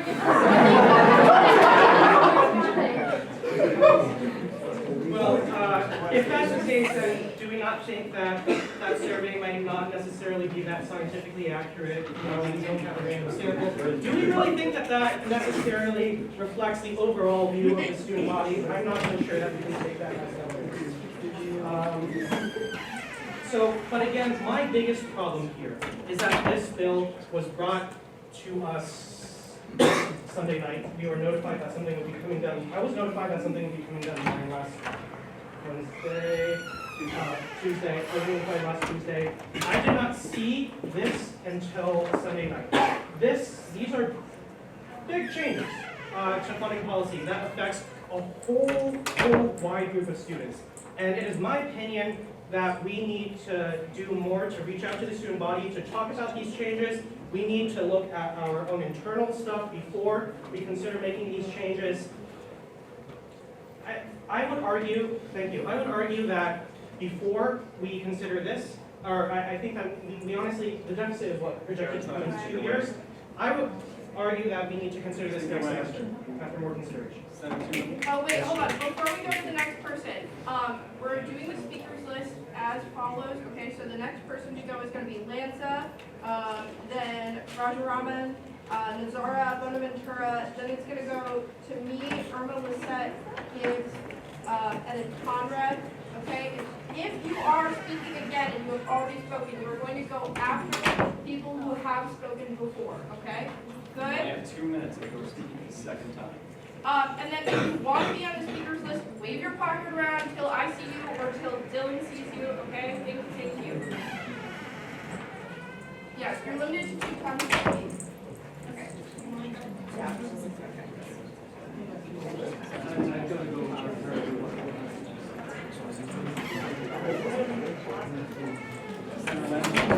All right, I just want to jot a few things down that I find interesting. Quiet, please. First, the implication that no one is being targeted by this, I think everyone here beg to differ. Secondly, the statement that it is the job of the USG to look out for its own interests. I think it's at least partially the job of the USG to look out for the interests of all student organizations. That is kind of more why we're here. For as long as I've been here, we've projected a deficit, and it's kind of always been used as something to run a bit of a scare tactic, but that's a different story. But most importantly, last year we projected a deficit last year. Last year we did. Yeah, we projected a deficit last year. It didn't happen. But I'd like to ask the funding board chair if we could get an estimate of how many organizations used up their full $12,000 this semester or last semester. It was mentioned. It was previously mentioned. 6 out of the pound. Okay, that's not very many. So even if all 6 of them used the full difference between 10 grand and 12 grand, and we cut that out, that's a savings of $12,000. Point of personal privilege is 35 groups are affected by the cut from 12 to 10. 6 use 12,000. Okay. So, okay, fair enough. Regardless, we're not looking at a huge difference in the budget. But the big thing I really wanted to talk about was really the argument that was floated about why it's okay to cut funding for all Greek life. This was mentioned last year when there was legislative funding for a class conclave, which was basically the idea that Greek Org was operating on big budgets, they had big bank accounts, and they collect big dues from the big bank. The only reason why that's the case is because these organizations, their activity level, they simply do more things than the average group. Involvement in a Greek organization, you're very involved in doing stuff multiple days of the week. It's not just your average once weekly meeting. That's the only reason why Greek organizations are dealing with more money. So the idea that means that just because they handle more money, they shouldn't be entitled to any USG funding is a little bit, well, I mean, it doesn't make sense to me. We're all tier 2 organizations.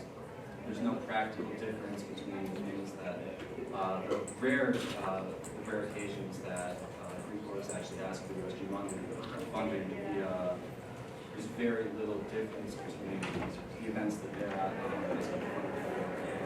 the other organizations. It's all going toward the same greater idea of that school community. There just seems to be this little stigma that people get caught up on.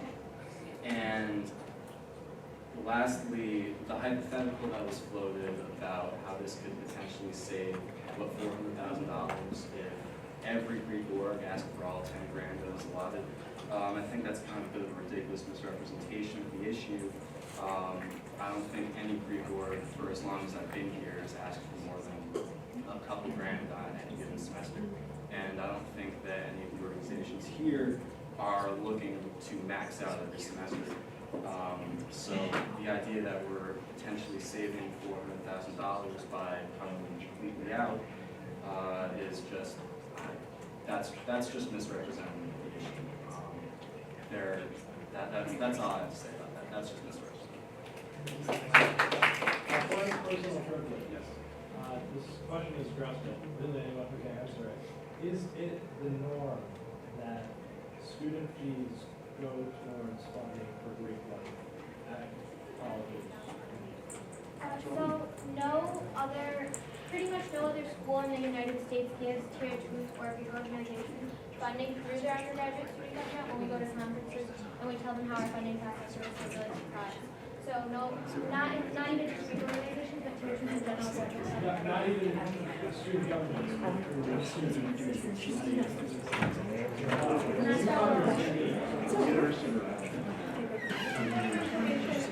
Well, I was at Crosby last year. I went to a university that funded their Greek life, but it was a tiered system. So they funded Greek life at X amount, but they funded all other tier 2 organizations, what we would classify as other tier 2 organizations, at a different amount.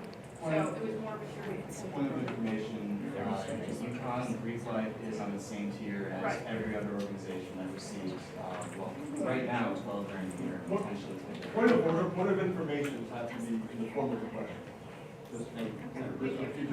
One personal question. A question for Comptroller and President Burke. Within the breakdown of what Greek organizations spend, which particular category have you noticed has Greek organizations used the most? Does that make sense? Like, have they requested mostly for registration fees? Or, like, So what categories? in the ones that I've seen, maybe Richard talked about something else, is that the cultural Greek organizations tend to spend in category A, bringing in speakers, things like that. Social Greeks tend to, if they get money, get category, what would now be considered category C, which would be funded at 65% if you were to take up land. May I ask so which categories in like equipment or supplies or space category or so like, of that breakdown? Well, where does the money usually? So it depends. The few examples I'm thinking of off the top of my head would be API going to their conclave. That was travel expenses for the most part, funded at 75%. Recently, ZBT got their composite pictures done. That was funded at 75%, correct? So mostly in the category C, the type of request varies, but it's generally category C for social. We see generally travel and construction. Okay. Point of information, so do we have to pass these policies by today in order for That would be effective, yes. By the time the training can go in place and summer requests. Coaches, for example, summer requests for coaches requests are done in the summer. So if we don't change the policy, all of next semester, coaches will be funded at $40,000. And starting June, you hit next fiscal year, so that's cutting into your already completed budget. Point of information about next week. Next week is first lesson. We have 2.5 hours of commendations. So hypothetically, we could give this a week. We could be at first lesson until midnight. I have no problem with that. If we want to hold town halls, if we want to talk to the organizations, save for next week, I'm not opposed to that. We're just going to be there all night. But again, that's our job. So I'll try to frame this as a question. This will be probably an unpopular opinion within USG. Accommodations are great, and they're certainly deserved, but please don't use that as a reason why this could not be worked on between this week and next week. Their concerns are greater than accommodations. But it can be moved next week because if the question is can be or not, the answer is yes. Thank you. Senator Rajaraman, you're next. Hello, thank you again. Ryan Cunniff, President of IFC. First, I'd like to address the hypothetical that was said earlier. 40 social organizations of IFC and Pan-Atlantic. Using the full amount is entirely ludicrous. We have half the number of those social organizations, and historically, in my time at UConn Greek Life, none of us have used that full amount. Also, financial projections are made based on historical rates of claim, not based on theoretical claim of 100% expenditures. We have always been able to request money. Why are we the only ones targeted for taking away the ability to completely request any money? Speaking on behalf of the cultural organizations, every single cultural organization depends on this funding. Like we're talking about survival of these very important organizations here on campus. I'd like to pose another question here. Where were these constraints when our president was spending an egregious amount of his money on his office desk? I believe I heard $8 grand. I would also suggest, point of information, just to clarify, the budget was $8 grand. The total amount spent for the office revamp was $50. Point of order, that's not a point of information. Sorry, my bad. But So smaller than the project. yes. I would suggest continuing to allow us to apply just any other student group. To do anything differently would be discriminatory towards all Greek life organizations that provide so much for this community. Thank you for your time. Sorry, what's your name for the sake of minutes? Ryan Cunniff. RYNCUNNIFF. Thank you. Yep. All right, Senator Nazaro. I yield my time to the Okay, so we're going to try to get through the rest of these policies just so we can at least touch on them a little bit. And again, if we want to move this to next week, that's fine. So I just talked about, we just talked about coaching. The ground travel, the reimbursement for gasoline for ground travel, that is state regulated. So when you change to 0.575 to 0.535, that's state law. We have no so maybe we should actually change that to pursuant to state law rather than changing it every year. So that would probably be the better middle language to use there, and that's my bad. Can we pause the time, please? I was just curious about how much you spent per semester by Greek organizations. Just like in general, do they usually spend like half the amount, or do they spend like Of the 10,000? per organization? Yes. How often do they actually use the budget? I don't know off the top of my head, but 7. We have in most of the Greek organizations we have seen, they've used, I would say about 8 to 10,000. So per organization they use the Per Greek organization that we have seen, which has been a very, very small number. Many organizations don't know. So it's actually surprising to me, and I think I'm presenting to see so many organizations here because we see a very, very small number requesting. Of the small number requesting, we see 8 to 10,000. Point of information, how much money total did we get out to Greek orgs this semester? I couldn't even tell you how much we gave out total, so I can, without looking at it. We can go upstairs and we can take a look at these questions and get it all. Hey guys, we're gonna, So let's hear finish this time, okay? 5.3.1.a. Incomplete request shall be, can be submitted if information necessary to its completion is unavailable prior to the 6-week deadline at the discretion of the funding board chair. We have problems with groups not realizing they can submit incomplete funding. They would complete a complete funding request after the 6-week deadline and be denied and then appeal it. So this is saying if for some reason you can't get a catering quote in time because the woman who runs catering is out for the week, you can submit an incomplete request so you're within the 6-week deadline, and then finish getting your information as quickly as possible once that becomes available to you. We took out the second part because it just doesn't make sense. This other part, can we keep going down, please? We changed 75% to 65%. That's going to be for any event that restricts participation. This number, 65%, is what it was my freshman year. So the reason that it was 65% is because they were at a balanced budget, which means that you're spending as much as you have. We got to a point in USG where we had way more than we were spending, so we're like, how can we fix this problem? Increase that cap to 75%, so now you try to get to a balanced budget. 4 years later, we're at a balanced budget, so we can bring it back down to where it was. Okay, so the rest of this language coming out is basically means that all category C is going to be funded at 65%. No more category C must be funded more than B, must be funded more than E. That all language is being gone. So if it's category C, it's 65%. That's how we've been doing it. That's like how, we're just making sure that that's the policy. All these changes are making sure the letters work. 8 is a summer recess committee shall have the power of funding board during summer recess and will be appointed as outlined in bylaw 8. We took out the rest of this language because the funding policy shouldn't outline how the summer recess committee is appointed. Yes. Before your time, please. Before your 2 freshman years, what was the percentage for these category requests? 65. So it has been. It was 100%, 65%, and then yeah, that was it. Okay. We didn't have alt break funding. That was new sometime in our year, and that's been at 50%, and that has stayed the same, and we're not changing that. You also did see the amount of groups requested that you do now.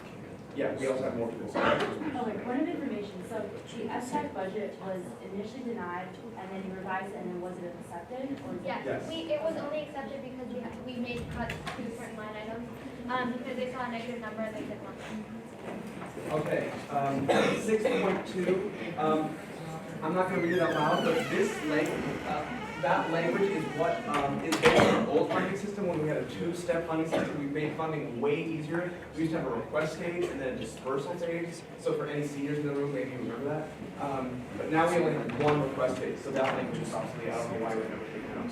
4, reimbursement can only be used in lieu of directly with the following capital goods. I want to change that to supplies, because capital goods actually implies that it has a useful life of longer than a year, so that's why that. But supplies that have a useful life under 1 year, registrations if a service is not provided, and travel expenditures. Those are the only reasons why you, the only ways you can get reimbursed. Everything else has to be paid directly by USG. Number 5, Sorry.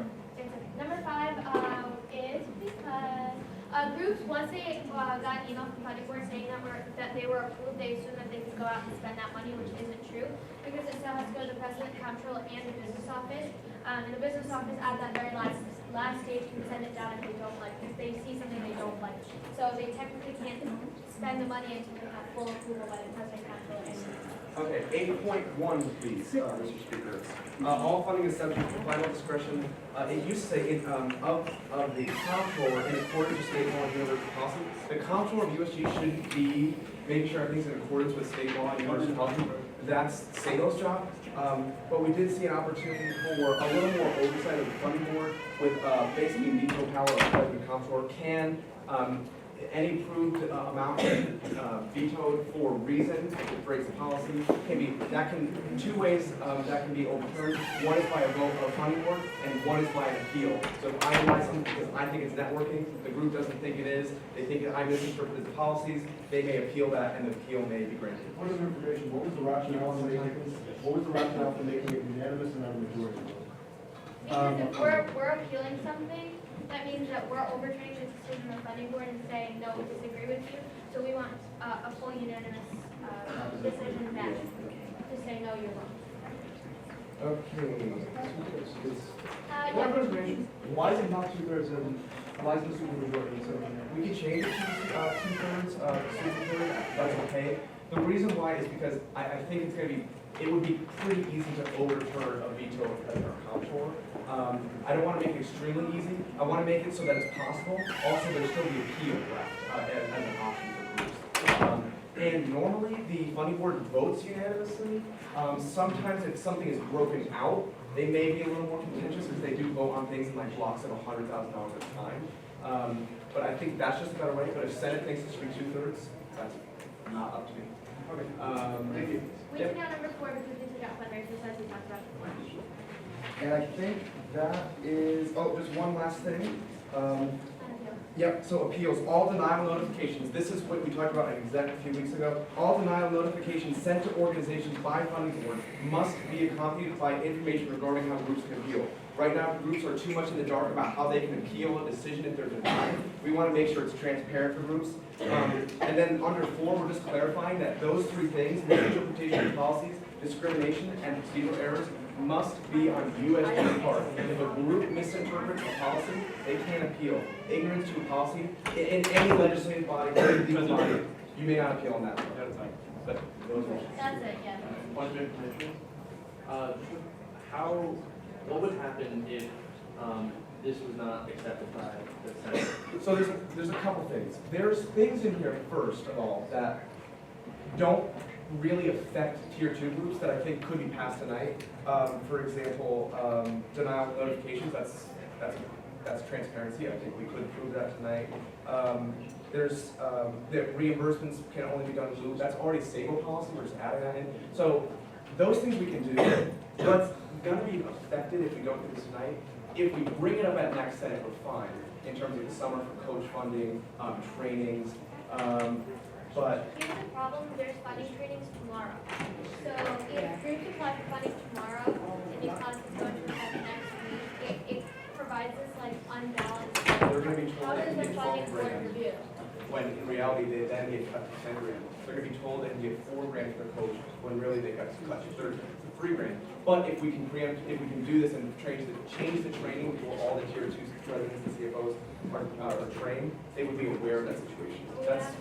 That's the main reason we brought it tonight. But again, a week worth of trainings, we can contact those groups, send them a new PowerPoint if need be, meet with those one-on-one if people want to meet, and we can do this next week. I agree, and I'm completely on board on pushing it to next week.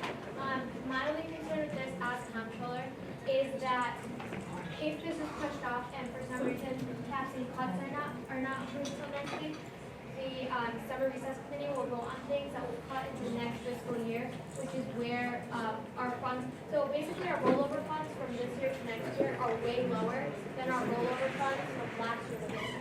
Which means you start off with less money. So when you start off with less money and you're still cutting down the way you did this year, that's where you end up in a deficit. Does that make sense? Point of information, the comptroller president thinks it's important to have the figures of how much money would be saved if Greek life would be cut funding. It's almost impossible to project a number of if this policy went through, how much would we save? Yes. We can say for a fact that going from 12,000 to 10,000, for example, if we had that policy last year, it would have saved about $56,000. That's a definite number I have. We can base it off of if the Greek life policy is in place last year, how much we can save. I can get you that number by tomorrow. So again, if we want to move this next week, I can get more numbers for you. That's what I think. It takes Dawn and Daria and Nikki, actually, Nikki.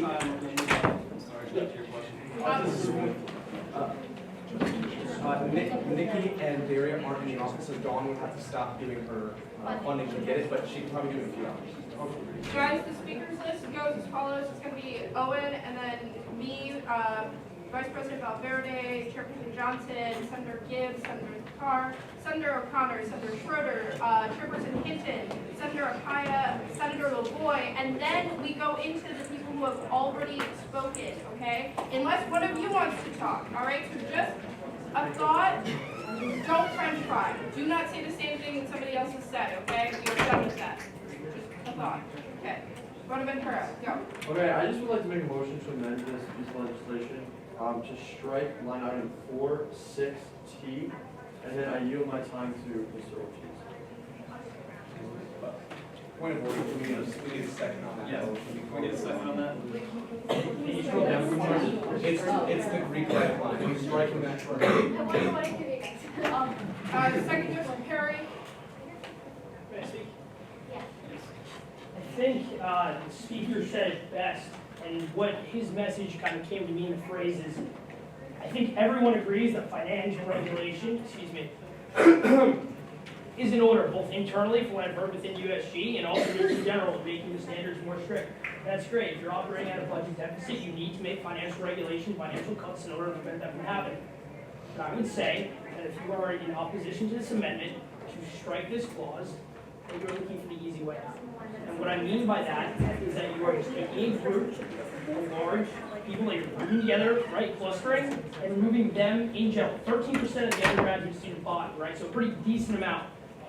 If you want to make Greek life, if those projections, which do seem very inaccurate, but if you even want to ballpark them, let's say the 56,000 that you said from last year, okay, maybe you set some sort of regulatory authority on how much Greek organizations can get in a given semester that's specific to them, right?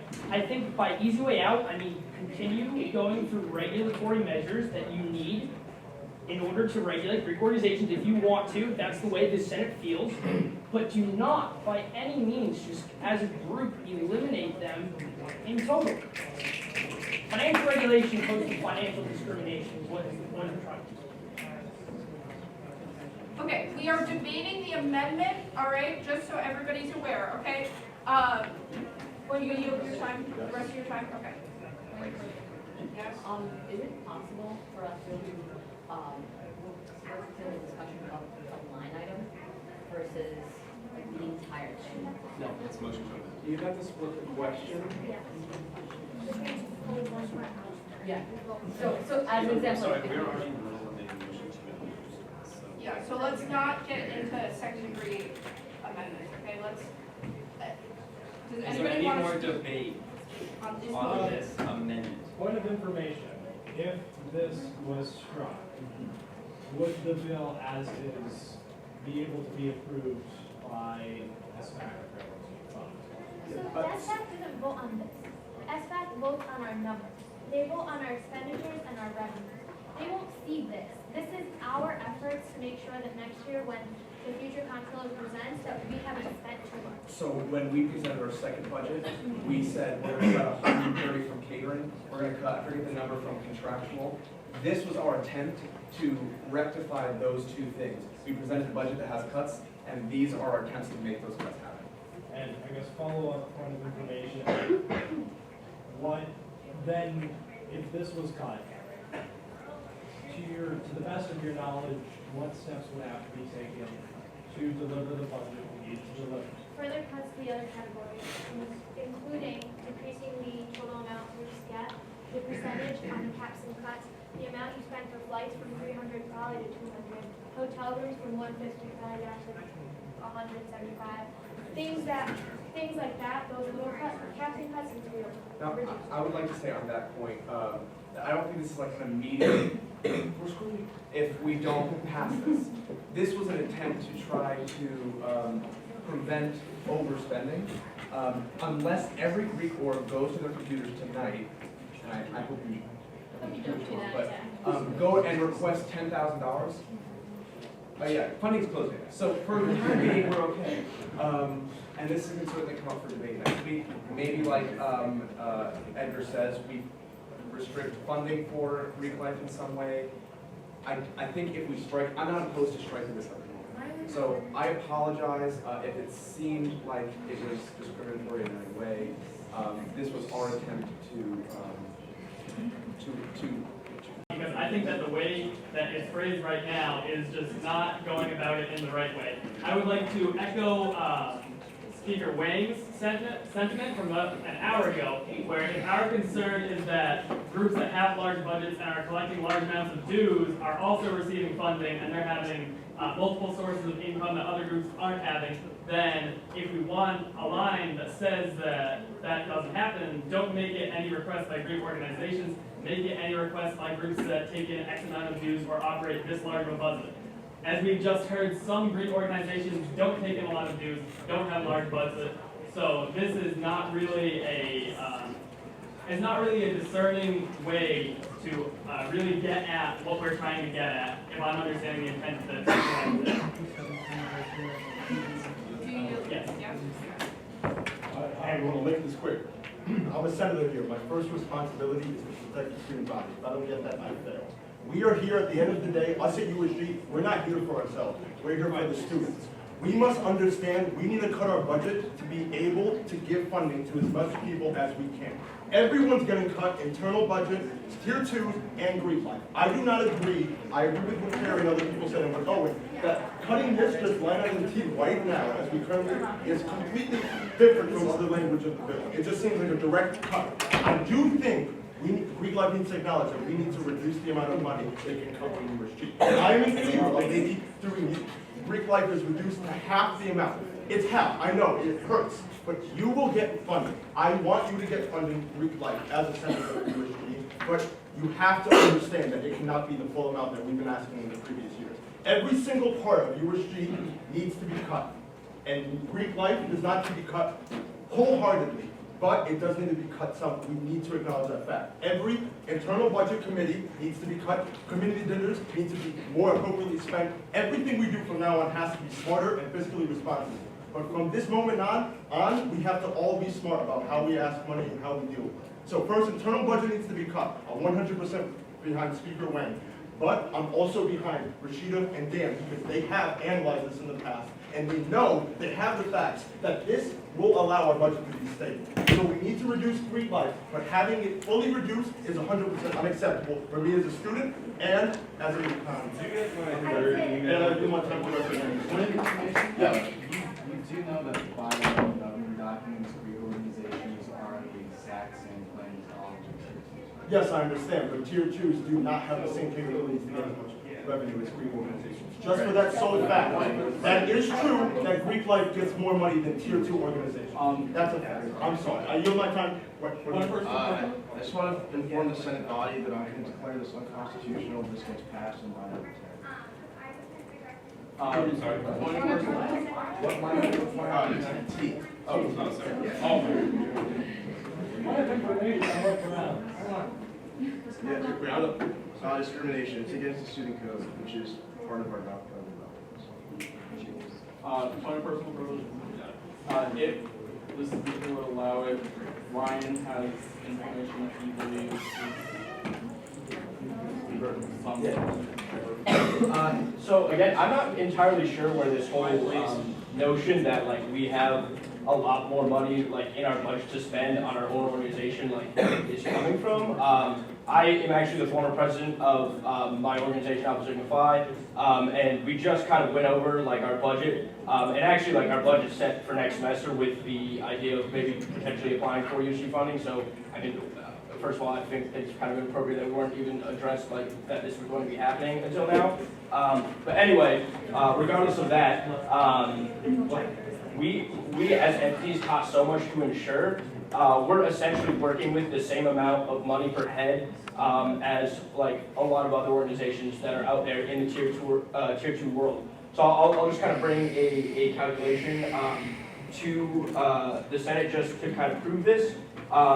So essentially our dues as cost $350 per member, and back when I was president there was 91 members. Okay, and then for 2 semesters, that's $63,000 a year. We just wrote a check to our nationals, or we were invoiced rather, a check for nationals. Our insurance was to be with all those members, $33,000. Okay, so I'll do that. Okay, and then that leaves $30,000 yearly, which if we divide that per semester, and then divide that again by my 91 members, that's $168 per head, which is essentially on average what these other organizations are spending, like for their own purpose. Senator Gibbs. Just a brief comment before we move to vote on this amendment. I thank all of the Greek life for coming out and being engaged in the process here. I would encourage you to continue to do so in the future. We've got open seats in the Senate. That being said, I'd like to remind senators that it's policy to abstain from votes that directly affect you. So if you are in Greek life, please abstain from this amendment. And I'd also like to make a point about the fact that we've been sitting here for hours now debating the symptom of a problem, which is our lack of funding, which forces us to make these cuts. And no one has yet brought up the fact that another alternative solution, not immediately, we need to make some cuts now, I believe, in the short term, but in the long term, I would like to see us increase USG's budget, because clearly there are a lot of organizations that are using this money for good, as we've heard tonight. So when you go back to your chapters, to your members, I would encourage them to keep that in mind when they're complaining about USG funding activities. Yes, exactly. I'm just encouraging them to, if this goes to a referendum to increase the student activity fee, encourage your members to vote yes on that, because this money goes straight back to you guys if you choose to keep this amendment. So thanks again for your involvement tonight. I'd like to encourage you to vote yay on this amendment by Senator Bonaventura. I think that big picture wise, we talk a lot about the university budget as a whole, not just our own budget. And we talk a lot about how we can get more alumni donations in order to increase that budget. A lot of schools have alumni donations that really facilitate a lot of their programs and contribute largely to their budget. That is not the case with UConn. I believe it is below 5% of the budget comes from alumni donations.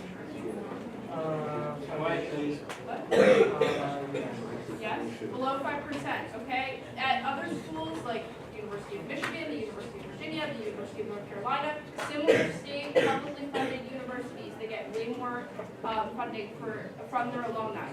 Greek life is a great way to tie people to a university. So I really think that you are inhibiting that kind of donation from a strong alumni base that loves this university more than the average student, I would say. Personal thought. I yield the rest of my time. Hi guys, thank you so much for coming out. I just wanted to speak a little bit more about line item T, as we all are. First, I just want to say that, the role of funding at USG is to support the mission and diversity of our campus through the Tier 2 organizations that we have here. It is our organizations that makes UConn so great, that makes us have pride, that makes us love to be here and to do what we do and to give opportunities to everyone here. And so our $45 that we all contribute go to this. And Greek life is no different. I personally am not in Greek life, but I see the good that they're doing here. I see the good that everybody is doing on this campus. And we should not have to cut an entire community out of the budget that we get money from students to diversify our campus and give back to our students. And so to cut that from an entire community, I don't find that correct, right, or validated anyway. At the same time, you're a sponsor on this bill as it stands, correct? So would you revoke your sponsorship of this as it stands if you say that Greek life should still be funded? I will get to that. I want to propose something first as that. At the same time, I'm also on funding board and also a member of USG. Yeah. So I also understand the budget cuts are necessary, and if USG is also taking internal cuts as we are, I also believe that our university and as a community we should have to all take the hit because we have to. We don't have the money to give to everybody. So at the same time, I think that we should strike line item T from this proposal. But I propose that maybe instead if travel and if contractual are the two categories that are funded for the most out of Greek organizations, perhaps we can compromise as an entire student body to maybe fund at a lower percentage, rather than 100% of travel and contractual for Greek organizations, but maybe a percentage lower than that, so at least we're coming to a compromise, so that we don't cut out everybody, but we can still be mindful of the fact that we are in a deficit, and we do need to be mindful of that as well. I'd like to motion for this question. Is there a second?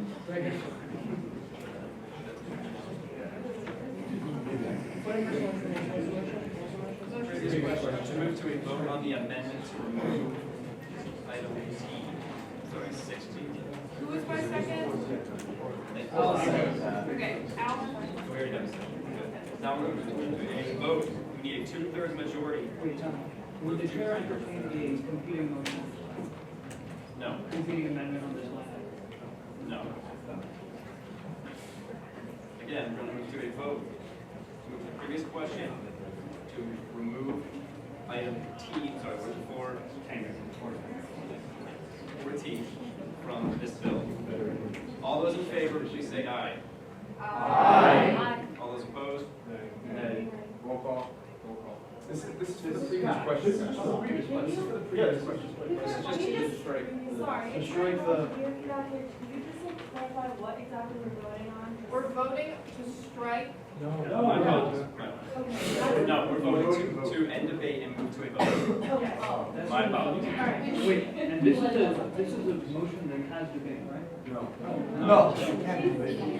Point of order. Given the confusion regarding the question, I would recommend that the chair move out of the vote and then back into the vote on the question. So be it. This is the vote to just end it. Correct. Sorry, George, you want to? So we do the vote on the motion. Okay. Again, we're voting to end debate and move to a vote.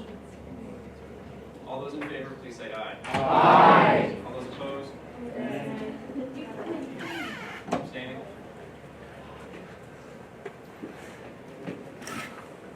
Motion carries. We'll now move to a vote to remove item 4T in this amendment. 16.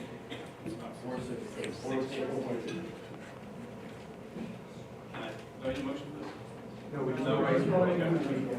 Okay, to clarify, this is to remove the Greek organization line from this entire bill. Everyone understand that? Yes. I'm so sorry, okay. Let's move to a vote. All those in favor, please say aye. Aye. All those opposed? Nay. Division.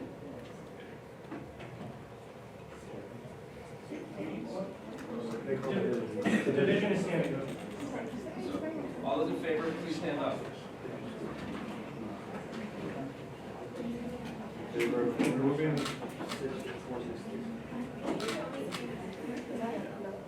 Yes, Kind of squat.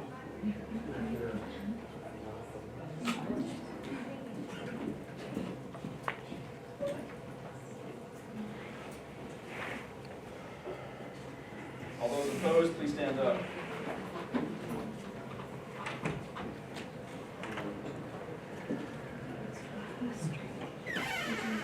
Abstentions?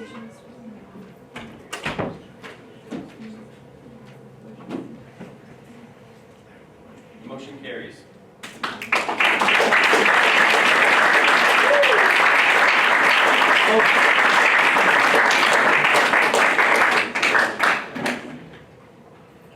Point of information. If we pass this, and this is presented to SBAC, We do not present this test. Sorry, fine, is the final budget deficit, the final budget deficit, or if we're meeting budget? You're now going to present to SBAC next December on next fiscal year's numbers. We won't So actually now- know until We won't what until then. our projected deficit is for fiscal year 19 and 20. Because what if now reorganization spent, Yeah, it's you know? impossible to know. So- But if, I would, on your question, if this were to pass as is, we would certainly reduce spending, obviously. Okay. Which would be going towards the goal of reducing the $500,000. Really fast. I've got a really long speakers list. I'm gonna read out your name. If you still want to speak, let me know. Say you want to. I don't know. Just let me know somehow, okay? So it's gonna go Bonaventura. Do you still want to speak? On On the bill as a whole. Oh, no, I yield my time. Okay. Valverde. I'll pass for now. Okay. Johnson. Yes. Gibbs. Carr. Yes. O'Connor. Schroeder. No. Hinton. Yes. Papaya. No. LeBoy. LeBoy. Justin? Right here. Okay. He's gonna knock. Chumu. Yes. Keep it. Okay. Conrad. Yes. Jane. Wang. Raj Raman. No. Okay, and then we want to add.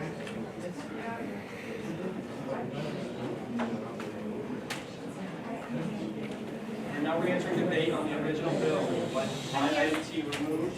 We're starting with Chairperson Johnson, then it's gonna go Senator Thakar, Chairperson Hinton, Senator Tumu, Chairperson Conrad, Speaker Wang, President Byrd, and then Comptroller Johnny. Anybody want to be added at this time while I'm looking at all of you? Okay, Murray. By unanimous consent, can we all agree just to shorten the time limit to 2 minutes? Guys, thanks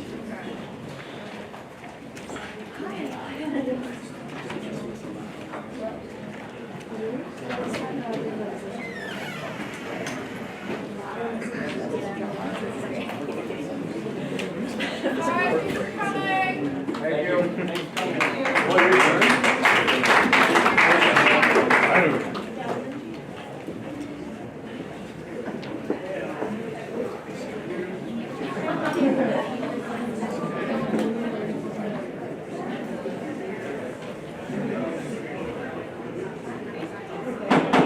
Chairperson Johnson, 2 minutes. I would just like to bring up a point that has been brought up. I'm the person making deadline and making trainings happen. They're happening now. It scares me that I have to tell groups one information one day and then not give it. Communication is so hard with groups. It really is, and it's, I don't want to confuse them more. We want to work on transparency. It's going to confuse them if we, table this, or next week, whatever. I also would like to, as Dan and Richard said multiple times, I have to release deadlines. We have to release the funding process move, and that groups will really be disadvantaged if we hold up the funding process. If anything like that happens, we need to keep this rolling. We need to keep this moving. That is why it was brought here tonight as an emergency. I am very regretful that groups weren't informed until today of this, but this is why, because the funding process has to keep moving.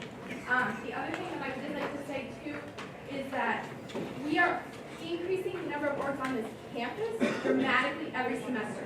This is by Kristen Carr. We're increasing student groups on campus every semester. We are now at over 700. I'm not saying all of them will stay. However, if we continue to increase, because Kristen Carr does not plan to limit the number of student groups allowed on campus, that is more student groups who are ready or can request funding in the future. That is more groups requesting funding, that's more funding to go out. We need to make sure that every group can be funded.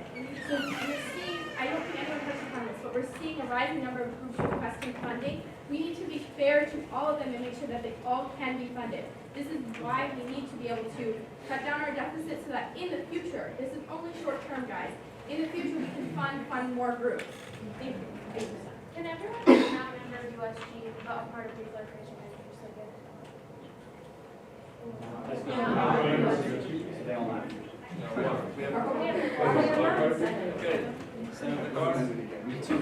I want to yield my time to Nick Jayapar, please. Sorry, I'm not part of it, but I talked about Formula SA before, now I'm going to talk about skydiving, the other thing I do. Also very excited. So, UConn skydiving, I'm sure you guys all know about it. You've definitely seen, the picture of Jonathan on the construction walls. And club sports love to advertise us. That's because we are one of the only collegiate teams, and we are by far the best collegiate team, civilian collegiate team in the nation, probably in the world. I've never heard of anyone even fully handle us. That being said, we don't fully handle the Air Force team. And we're really doing our best. Actually, this year we won gold by 1 point. Reducing that 12,000 to 10,000, I promise you we would not have won. I mean, our estimated budget is about $90,000. $60,000 comes out of our pocket, well, whatever, 66. And that is coming literally straight from our pockets. I mean, this year I've made over 100 jumps. Josh here has made over 300 jumps. Those jumps are not coming from USG. USG is help fund us our parachutes, you gotta get reserve tags, you gotta get funnel time, stuff like that. I mean, literally we cannot even come close to paying for all of that. There are members on our team, super dedicated members there's a guy that holds 3 jobs and works his ass off, and he's 1,200 jumps, and shit, it pays. He's the 3rd best accuracy it can be. So, 3rd best in accuracy in the nation, completely. And this stuff couldn't happen if our funding was cut. And I think another big thing is, we had 50 members of Greek Life come in. I think I am the only person. We had 1 guy from men's group, but really, club sports isn't really represented here. Former SAE isn't represented here, so a lot of other clubs and are not represented at all because this meeting wasn't advertised at all. So just keep that in mind. Thank you. Chairperson Hinton, 2 minutes. Okay, so I'm going to make this really quick. So first, I know we talked a lot of negatives today, but there was a lot of really good things in this as well. I think transparency was a big thing, like external, for example, was working on this year, and there were parts of that are really great, so hopefully we can keep those up. The other thing I think we should think about is, so yes, Greek Life might be the area of spending that is the highest. It's also a lot of people. But taking that into consideration, instead of just cutting it, maybe there's things we can look at. For example, if we think composite pictures aren't necessary. Point of order, Greek Life is no longer mentioned in the bill. Yes, so it's not your Okay. correct. Sorry. No, that's fine. The other thing that I had that wasn't related to that, if people were knowledgeable about this ahead of time and were able to read, this would have gone a lot faster today because people would have been able to read the entire thing, come in with questions, and we could have just questioned it really quick. So I think people would have definitely been able to have this conversation with them. Thank you, Chairperson. Do you yield the rest of your time? Yes. Lyson, 2 minutes. Lyson. I'm going to give my time to James. Hi, I'm James Straglia from Economics Group. So I just wanted to say that changes to the budget last year, effective this year, that we didn't know about. We usually get the full 12,000 for the spring semester, but we didn't because we weren't aware that changes to the budget were being made until this semester when USG didn't pay for our whole request. And it was a surprise to us. So it just is surprising that this is happening all over again. Can I have a point of information? And you can pause this time, please. Yes. What specific, for what reason did you It receive was less? for travel to our spring break trip. You've always been funded at 50%. We previously been funded a full 8,000 for that and 4,000 for our coach every year before this. And this year we were not funded. Well, it was for your spring break trip. Yeah, correct? and now this year, we did not get the full 8,000. We have Changed business it information last year. stating that you were funded at 50% last year. I can promise you that we're not, that would. I think we're, I think this is a conversation to be had separately. I'm Okay. sorry. And, separately, I just wanted to say that, I don't understand why only the teams that get the full $12,000 are being affected by this. By cutting it from 12 to 10, you're only affecting the people that need the full 12,000. So our budget is like $100,000 a year we spend. So you're only affecting the groups that have this large of a budget. If it was a percentage or something, so that it affected all groups the same amount, it would make more sense. But you said I forget how many organizations got 12,000 you said, but 35, I think it was, yeah. So why does it affect those 35 and not everyone else? Is that a question? Sure. He's got 30 seconds. Are you Do you gonna? yield? Yeah. Yeah, I just wanted to be known that Dan and I sat on Sunday for maybe like 2 hours specifically talking about how this role would impact Formula SAE and men's Those group. are the And two we groups that we talked almost, our hearts broke, and we really did consider this. So it's not something we overlooked. It's a hard decision we had to make, as were many of these. Okay, guys, we're gonna go to the list of people who have already spoken. Is there anybody who hasn't spoken yet who wants to go? Gentlemen, have you spoken? No? Okay. And Murray, you've spoken. He spoke on the amendment. Okay, never mind, I lied. Okay, so it's gonna be then Murray, then Kudu, okay?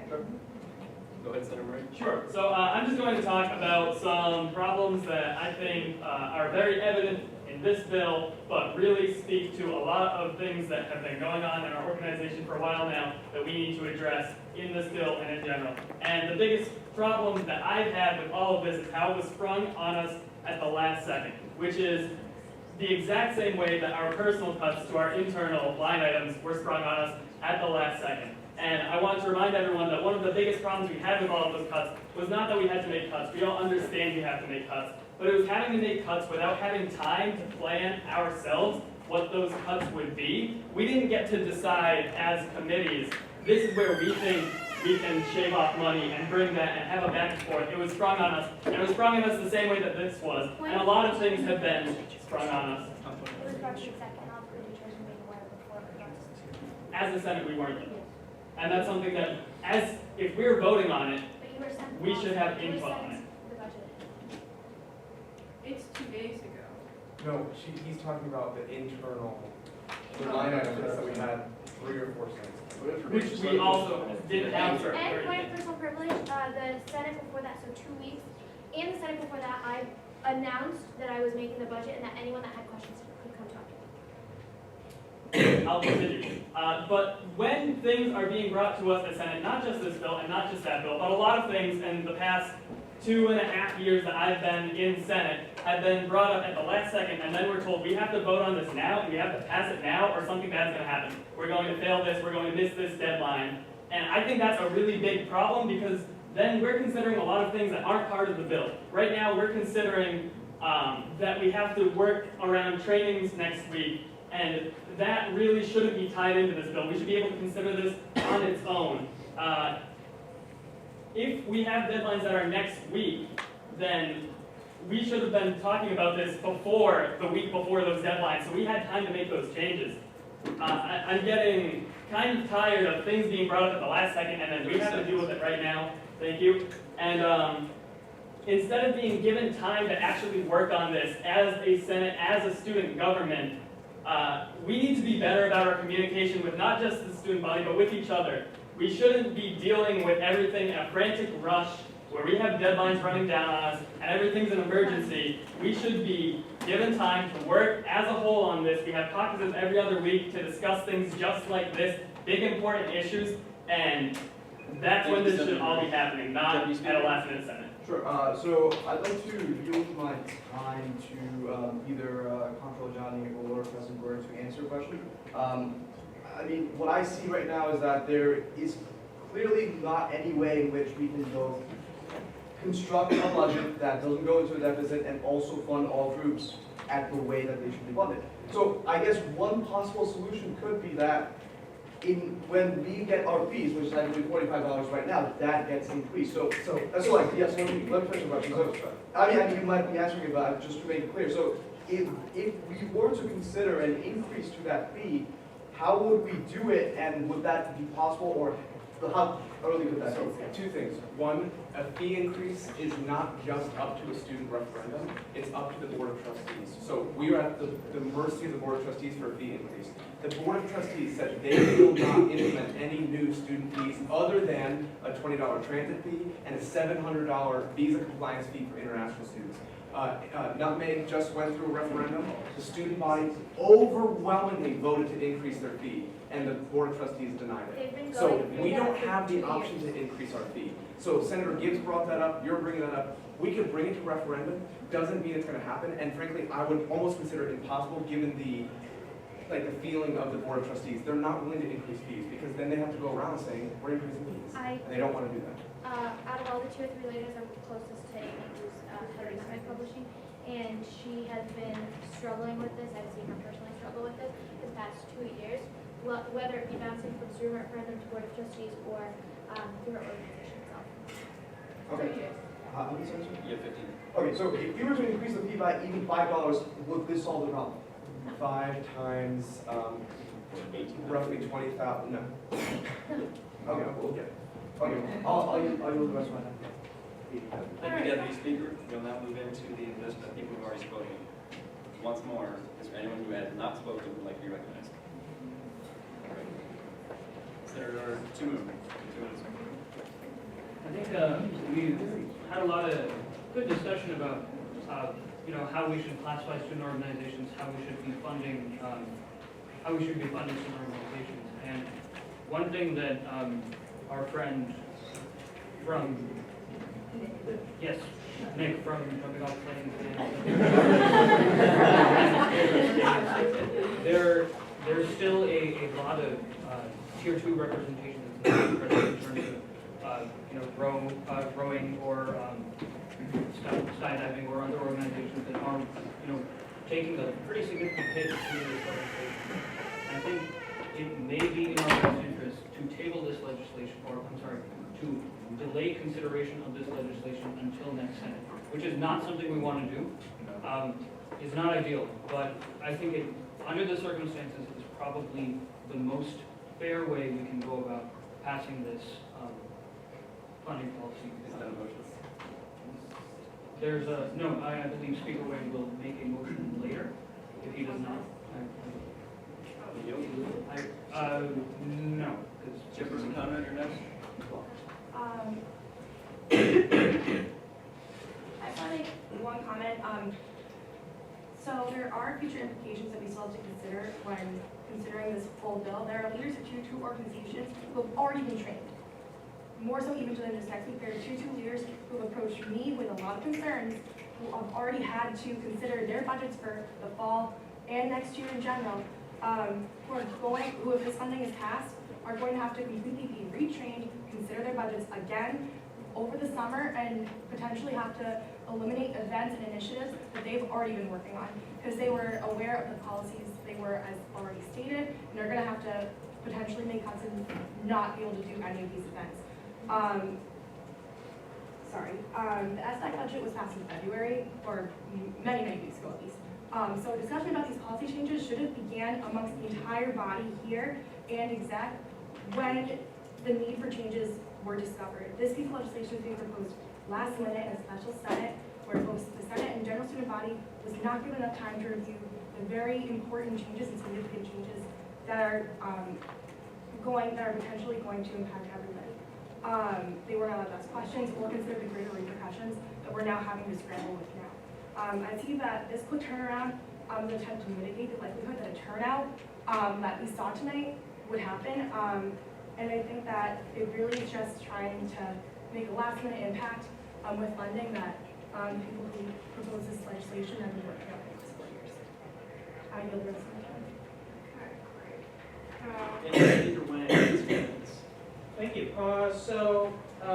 Earlier Senator Tumu brought up one of the things we had a lot of groups come today to talk, but what about the groups that haven't heard about this yet? And we heard today that some groups heard 20 minutes before the meeting. So let's also think about the groups that haven't heard about this yet. So right now, what I'm going to do is move to postpone the consideration of this item to the next Senate meeting, contingent upon USG providing ample opportunity to provide input by RSOs to the satisfaction of Senate leadership. That's the motion that I made. In the event that it's not satisfactory, then Then it's postponed.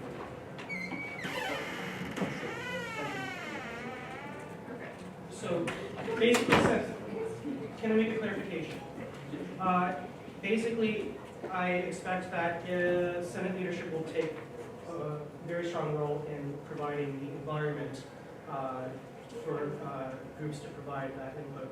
So I don't foresee a problem with Senate leadership then saying that we will not provide that, we have not provided that ample opportunity. If you want to know what my ideas are, I'm envisioning us contacting groups. I don't know if Chris and Carl will. Can I respond to that? It feels like Chris and Carl. Yes, I'll do. I can just give you an answer about Chris Carl. I guarantee Chris and Carl usually ask me for at least 3 to 5 days in advance for like sending emails to groups and inform them of stuff.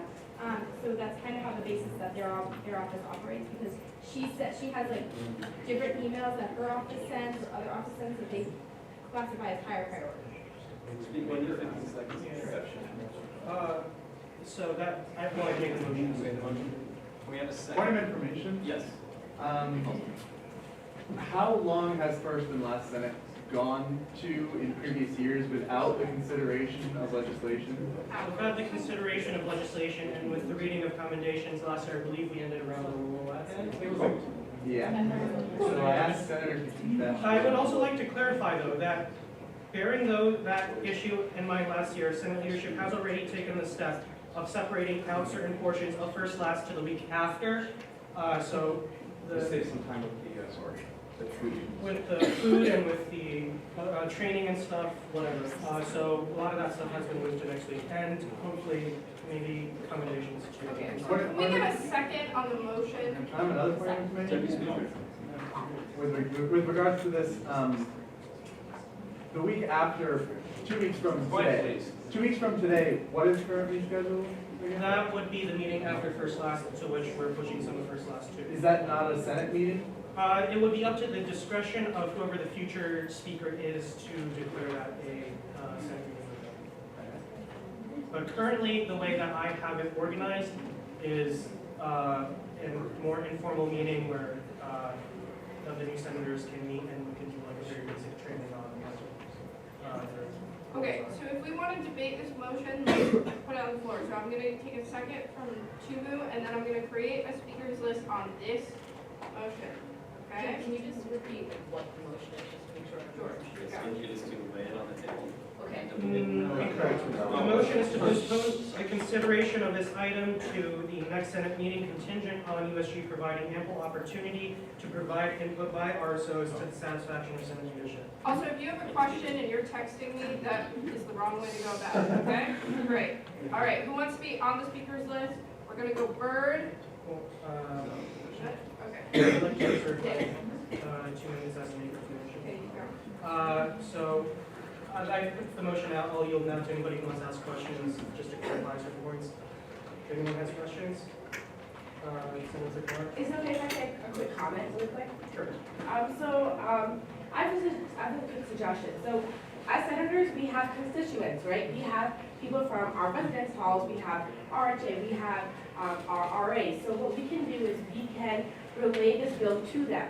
So a way of expressing interest is through the people that we represent. We are senators, we have constituents, so boom.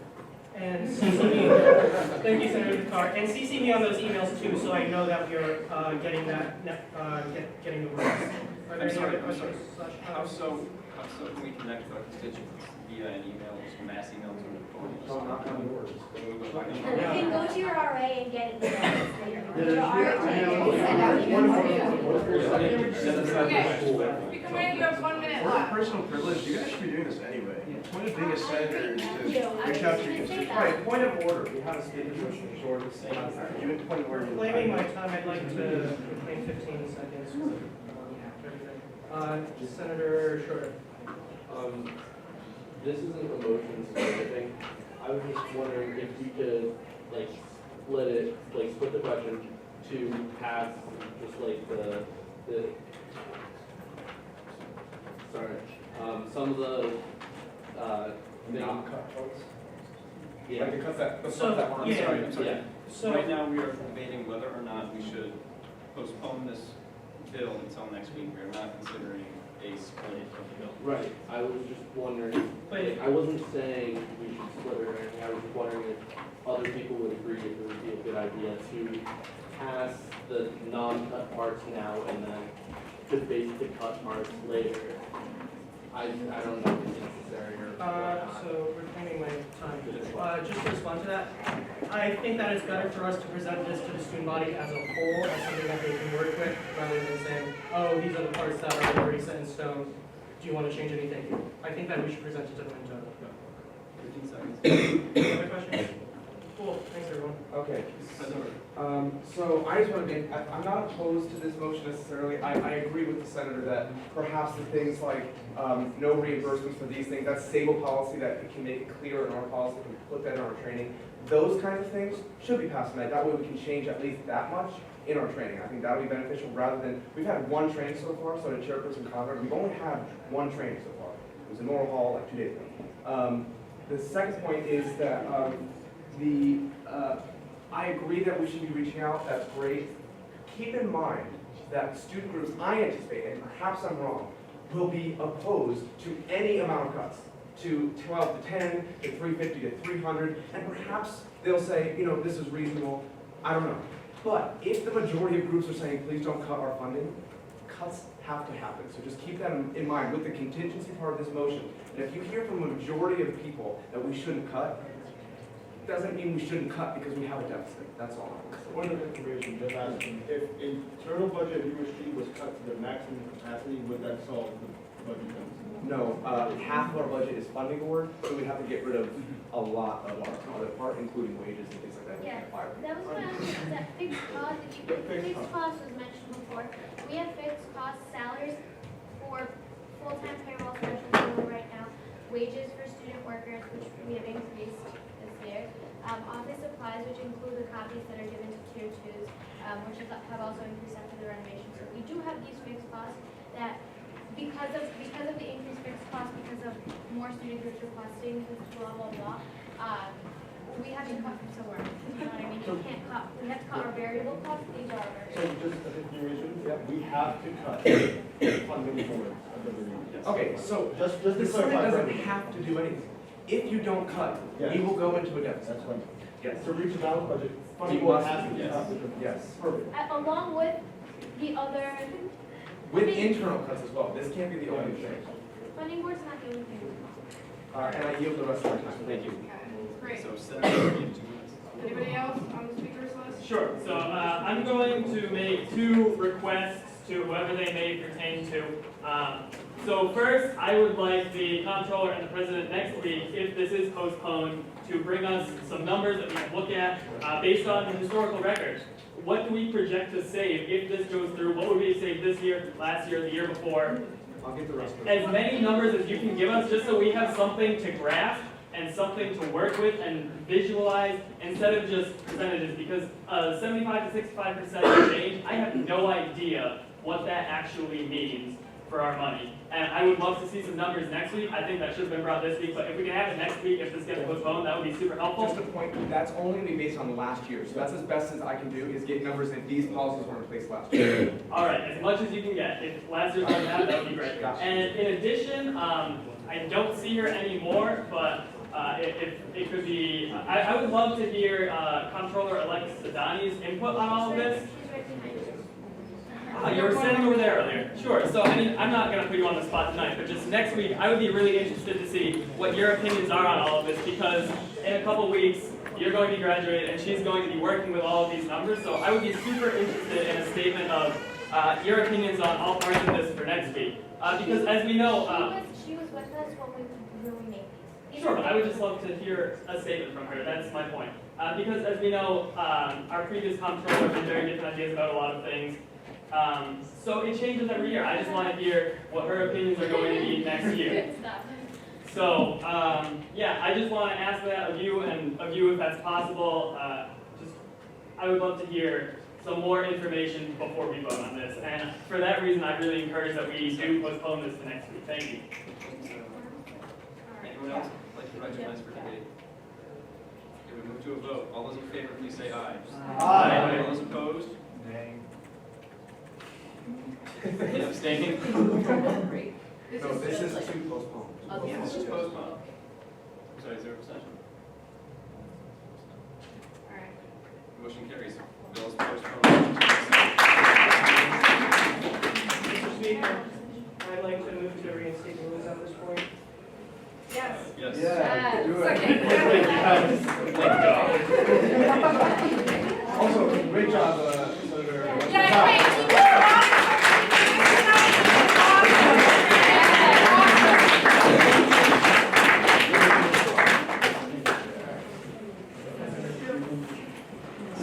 All right. Back here, please. Oh, yeah, we have this. Contentious shit, too. At this point, I'm just going to I got it again.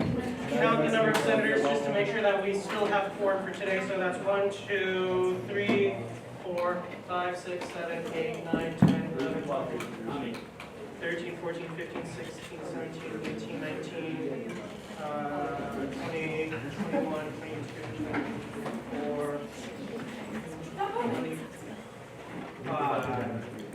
Wait, did I count you? Okay, so sorry. Well, let's do this again. Hey, everybody, count off, okay? I guess, yeah, sorry. 4, 5, 6, 7, 8, 9, 10, 11, 12, 13, 14, 15, 16, 17, 18, 19, 20, 21, 22, 23, 24, 25, 26. We have quorum by one person. Great. So, having tabled item B so that we could move into item A of new business, we will now move into item B of old business, which is a joint resolution regarding the use, sale, and classification of the substance cannabis.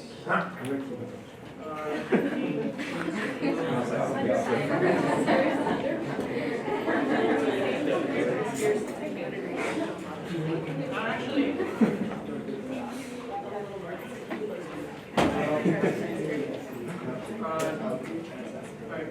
when did you send it? I literally stood up for you. To represent or to my That division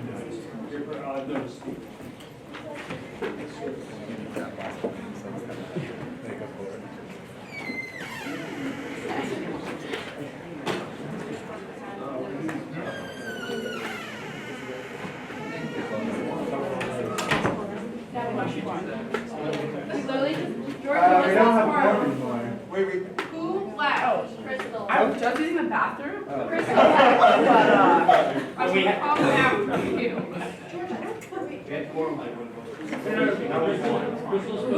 One second, let me just get the updated thing into the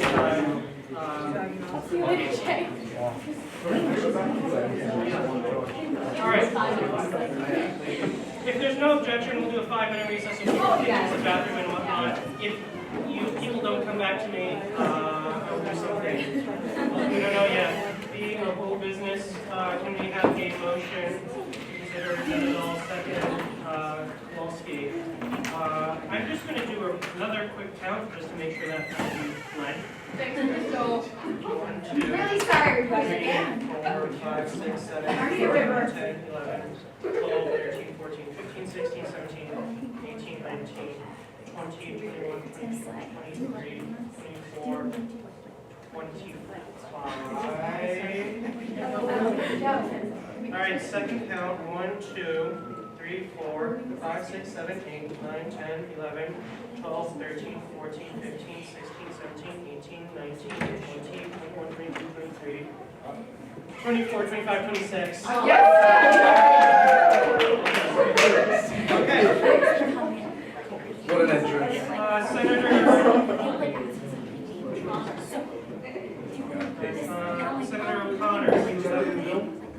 5 minutes. All right, guys, thank you for staying around. I promise I'll make this quick. It's pretty much, I'm just going to say this, obviously. So, the joint resolution regarding the use, sale, and classification of such cannabis. Whereas 8 states in the District of Columbia have legalized the recreational use and sale of marijuana to persons over the age of 21. Whereas 29 states in the District of Columbia have approved the use of medical marijuana for treatment of various ailments, including cancer and arthritis. Whereas the federal government has already approved the legal sale and use of alcohol to persons over the age of 21, which the CDC recommends How's it going? per year in the United States. I mean, it's not that bad.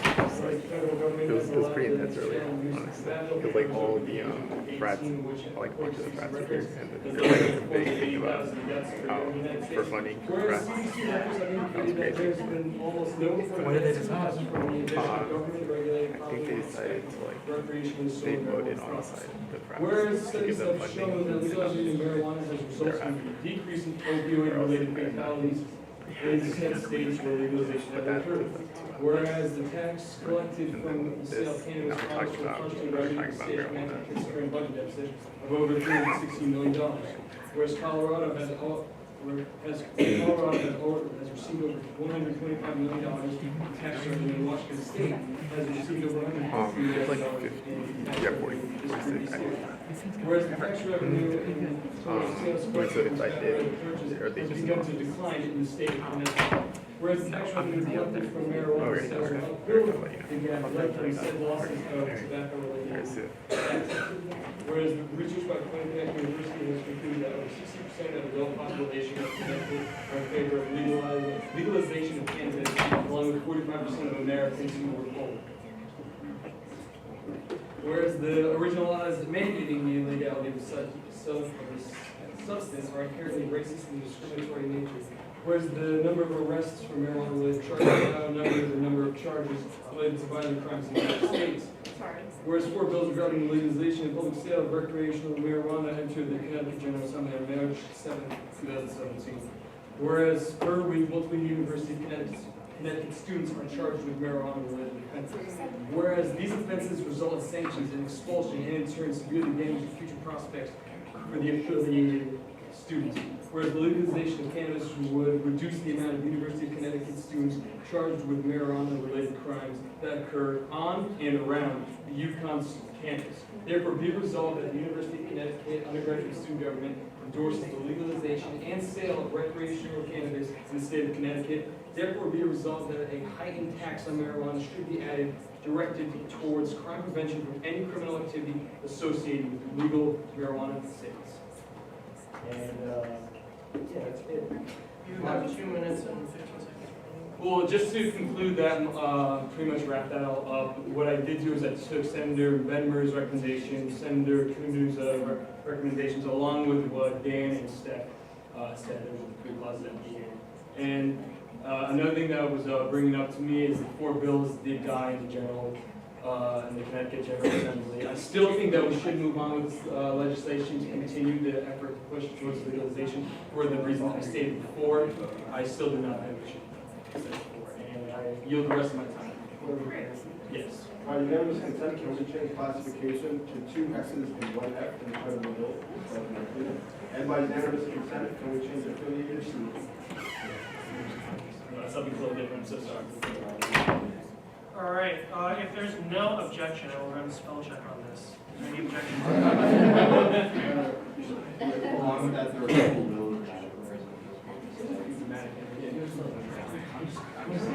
All right, who was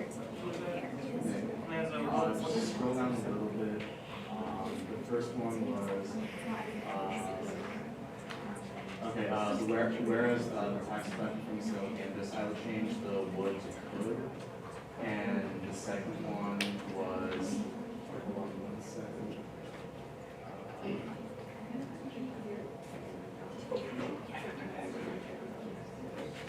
Okay, the second one was the tax revenue from marijuana sales would help Program, not will. At this point, Second to last, and then actually there's one more, which is actually slightly more substantial. The clause right about that, the tax revenue and total sales collection from tobacco-related products You might want to change it to tax revenue collected and total sales, because I don't know what the total sales collected means exactly.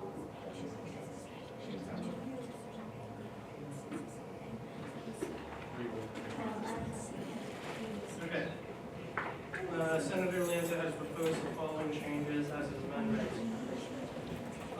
Is there a second to the motion? Actually, wait.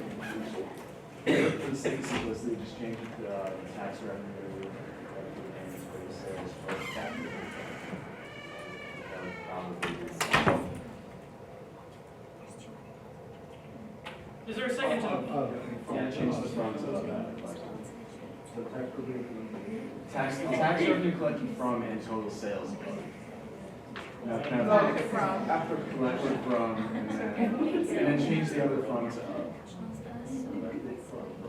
No. Oh yeah. And then other from to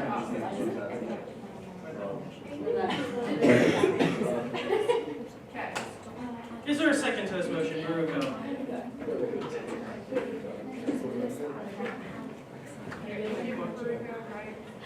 Sorry, second to Baruko. Is there any discussion on this motion? 1 second. Senator Carr, please. I know I tried really quickly. Is there discussion on this item? Yeah. Okay. Just a quick thing, the deficit is actually 1.2 billion. Okay, that's it. Well, hold on. Let's do that after these changes.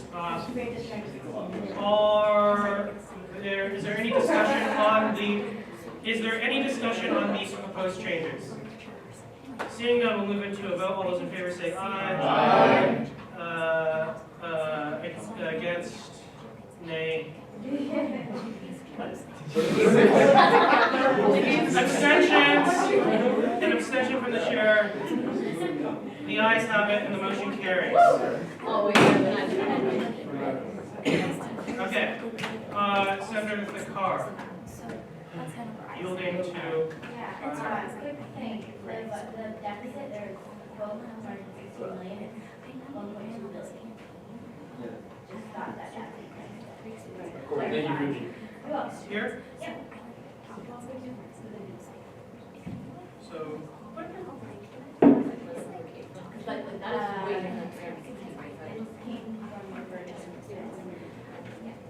Oh, are we? This year. Okay, so the motion. Yes. The governor's proposed budget for next year just came out a few weeks ago. We should go find. We're now let's go 1.2 billion. I know that.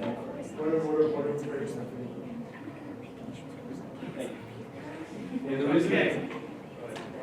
Senator Thakar, are you making a motion to make this amendment? Yes. Okay, is there any objection to making this change? Seeing none, we will make this change. Is there any?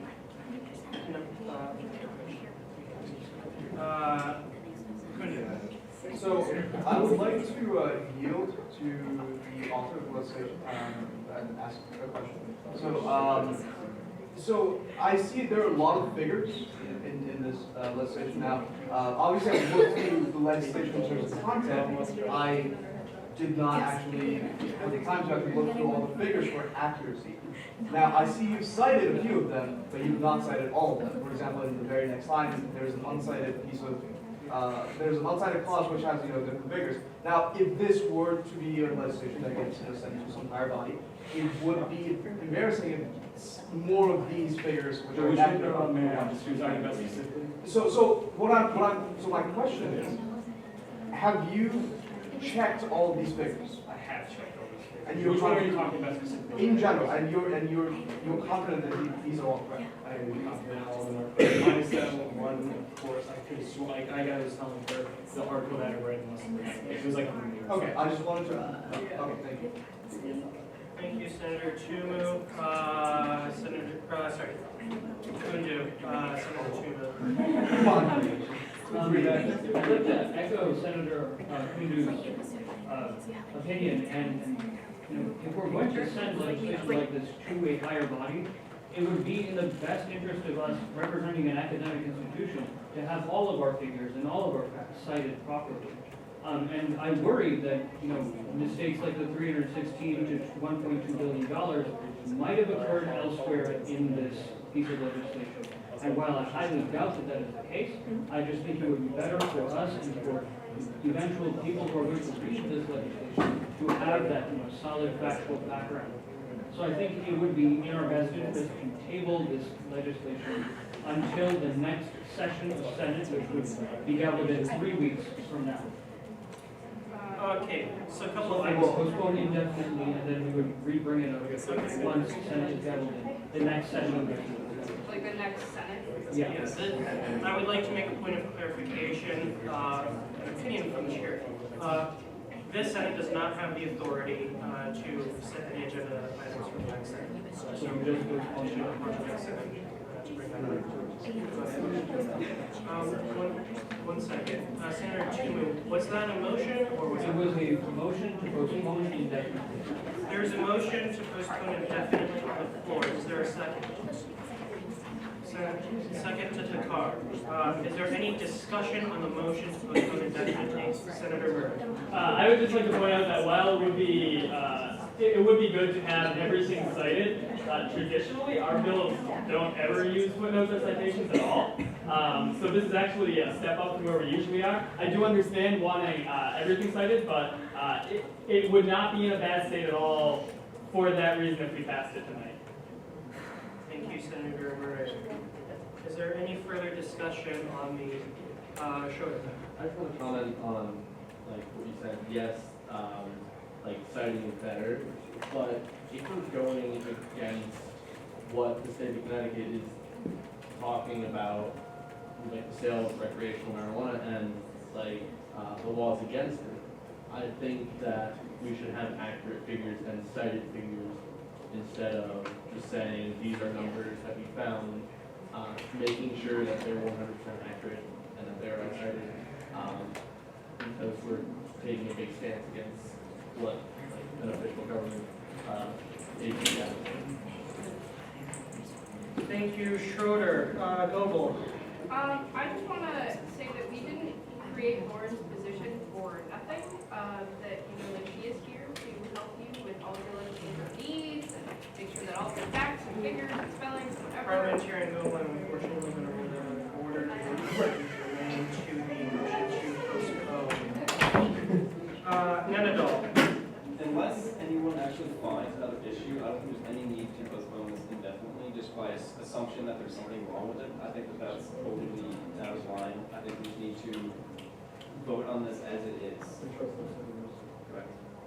Thank you, Like Senator. Senator Murray said, we usually don't have this many citations on bills. It's usually just numbers. So I don't think there's any reason for the question. Thank you, Senator Nenadol. Perry.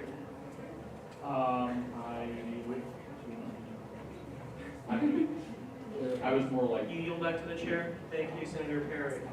O'Connor. Yes, well, I just want to say first to Senator Hager, thank you for pointing out, because yes, this is a big thing we're talking about. It's a statement of position on a very controversial topic. So at one point, I do agree with them. At the same time, we don't usually do too many facts and figures, or we do what we don't usually say. I just want to do it to be safe because of pretty much the way the book has. But like I was just gonna say, with the rest of the numbers, most of them are in the first part, and they're all off the CDC's website. I literally copied it and pasted like the number to be efficient. When it comes to the other numbers, 62% with Quinnipiac poll, that's right in the link. I believe that I actually did misspell the last time. It's in the correct link this time. I promise. And the other number is when it comes to like Colorado and Washington's tax revenue, it's well over those two. I believe even actually don't know. I do not know that. Thank you, Senator O'Connor. Senator Tuma. I understand that there is no precedent for footnotes and citing things in our legislation. However, maybe that's something that we want to look for in the future, where all of our legislation that relies on facts and figures is verified correctly or verified information with reputable sources. And I think that's something that we want to work towards. And when we present something like this to the state legislature, it's important that we put our absolute best foot forward. We don't need, actual state senators coming back to us and saying, hey, we brought this up at the General Assembly and there was a fact and figure on it and it was wrong and I got absolutely, steamrolled in Senate because of it. That's not the type of relationship we want to have with our representatives. So I think even though we don't have precedent for footnotes and citations, I think especially in cases like this where the legislation in question is highly contentious, it would be to our absolute advantage to have citations built into that legislation. Thank you, Senator Timo. Is there any further discussion, Senator Lenadol? Again, unless we find another issue with this document, there's no reason to assume anything wrong with it. Point of, Yes. there is no assumption that there is anything wrong. What's the reason for? Just to have absolute surety for anyone. That sounds like That's still an assumption. It's not an assumption. Point of Frank. Point of information. So, for the author of the document, all the statistics on here can be found from any of the links that you have already cited. Is that correct? Everyone minus the only one that I did not cite specifically was that one. It was the one that references Washington's and Colorado's. What about Connecticut's budget deficit? That one was not referenced as well. You're saying? Hold on. Let's please return back to order. Senator Lenadol, thank you.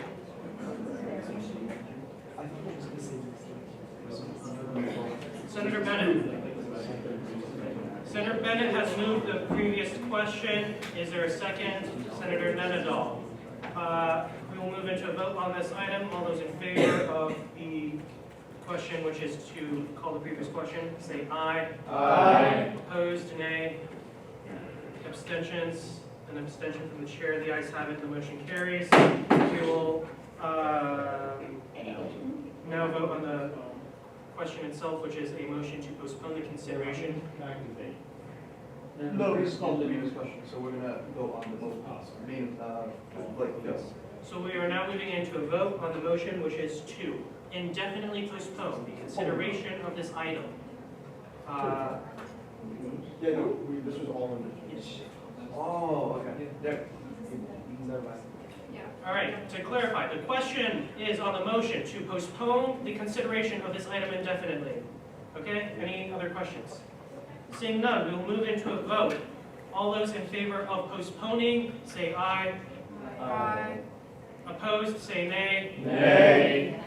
Abstentions, abstention. There's a call for division. Hold on, the call for the division has to call after the chair announces the result. It is the opinion of the chair that the nays have it and the motion falls. Is there any senator who would still like to call division? All right. The nays have it and the motion falls. We now move into discussion on the bill itself. Kowalski. All right, just a quick comment. I did check the numbers on these lines and they both do stack up. Tax revenues for Washington State and Colorado sources are the Washington Times. I guess the Colorado one. Yeah. Motion. I don't think it's necessary. Senator Kundu. So, all right, so as it stands right now, since one of our senators have been able to confirm the ones which are not cited as correct, all of the clauses which involve the numbers and figures can either, the accuracy of those can be confirmed by either going to one of the links that have already been provided, or they have been fact-checked by one of the representatives here. That is correct, right? Can I just go through my document one more time? I just want to, my opinion is absolutely yes, but. Sure, so can you? It makes everyone feel more comfortable. Right, so would you be able to pull that out just like with one? All right, I'd like to make an announcement from the chair that at this time we are nearing our new 10 p.m. deadline. So, if we would like to continue this discussion, I will entertain a motion to adjourn this meeting to the SOC in 5 minutes. Point of information. Senator Clark, do you think you can get this done within a minute or two? So we can move on? Everything's good. Everything's good? Okay. All right, well, sorry, so I'll continue. Wait, I still have Senator has 2 minutes remaining. Okay, so in my opinion, I would vote yes. The legislation looks good, the figures check out. I don't see any problems with it. No previous legislations have had figures or citations on them. We're not breaking tradition in any way. And I think, what? I don't know, I thought someone said something. Okay. Anyway, in conclusion, just vote on it. I think this is good. Well, Senator Tumu has the next. Senator Tumu moves the previous question. Is there a second? Second goes to Nenadol. All right. The current vote is on the question of calling the previous question, closing debate on this item as a whole. All those in favor say aye. Aye. Opposed say nay. Nay. Abstentions. There's an abstention from the chair. It is the opinion of the chair that the ayes have it and the motion carries. No one calls for division, so ruled. We will now move into a vote on the item itself. The question is whether or not to adopt the title of the bill, which is a joint resolution regarding the use, sale, and classification of the substance cannabis. All those in favor say aye. Aye. Opposed say nay.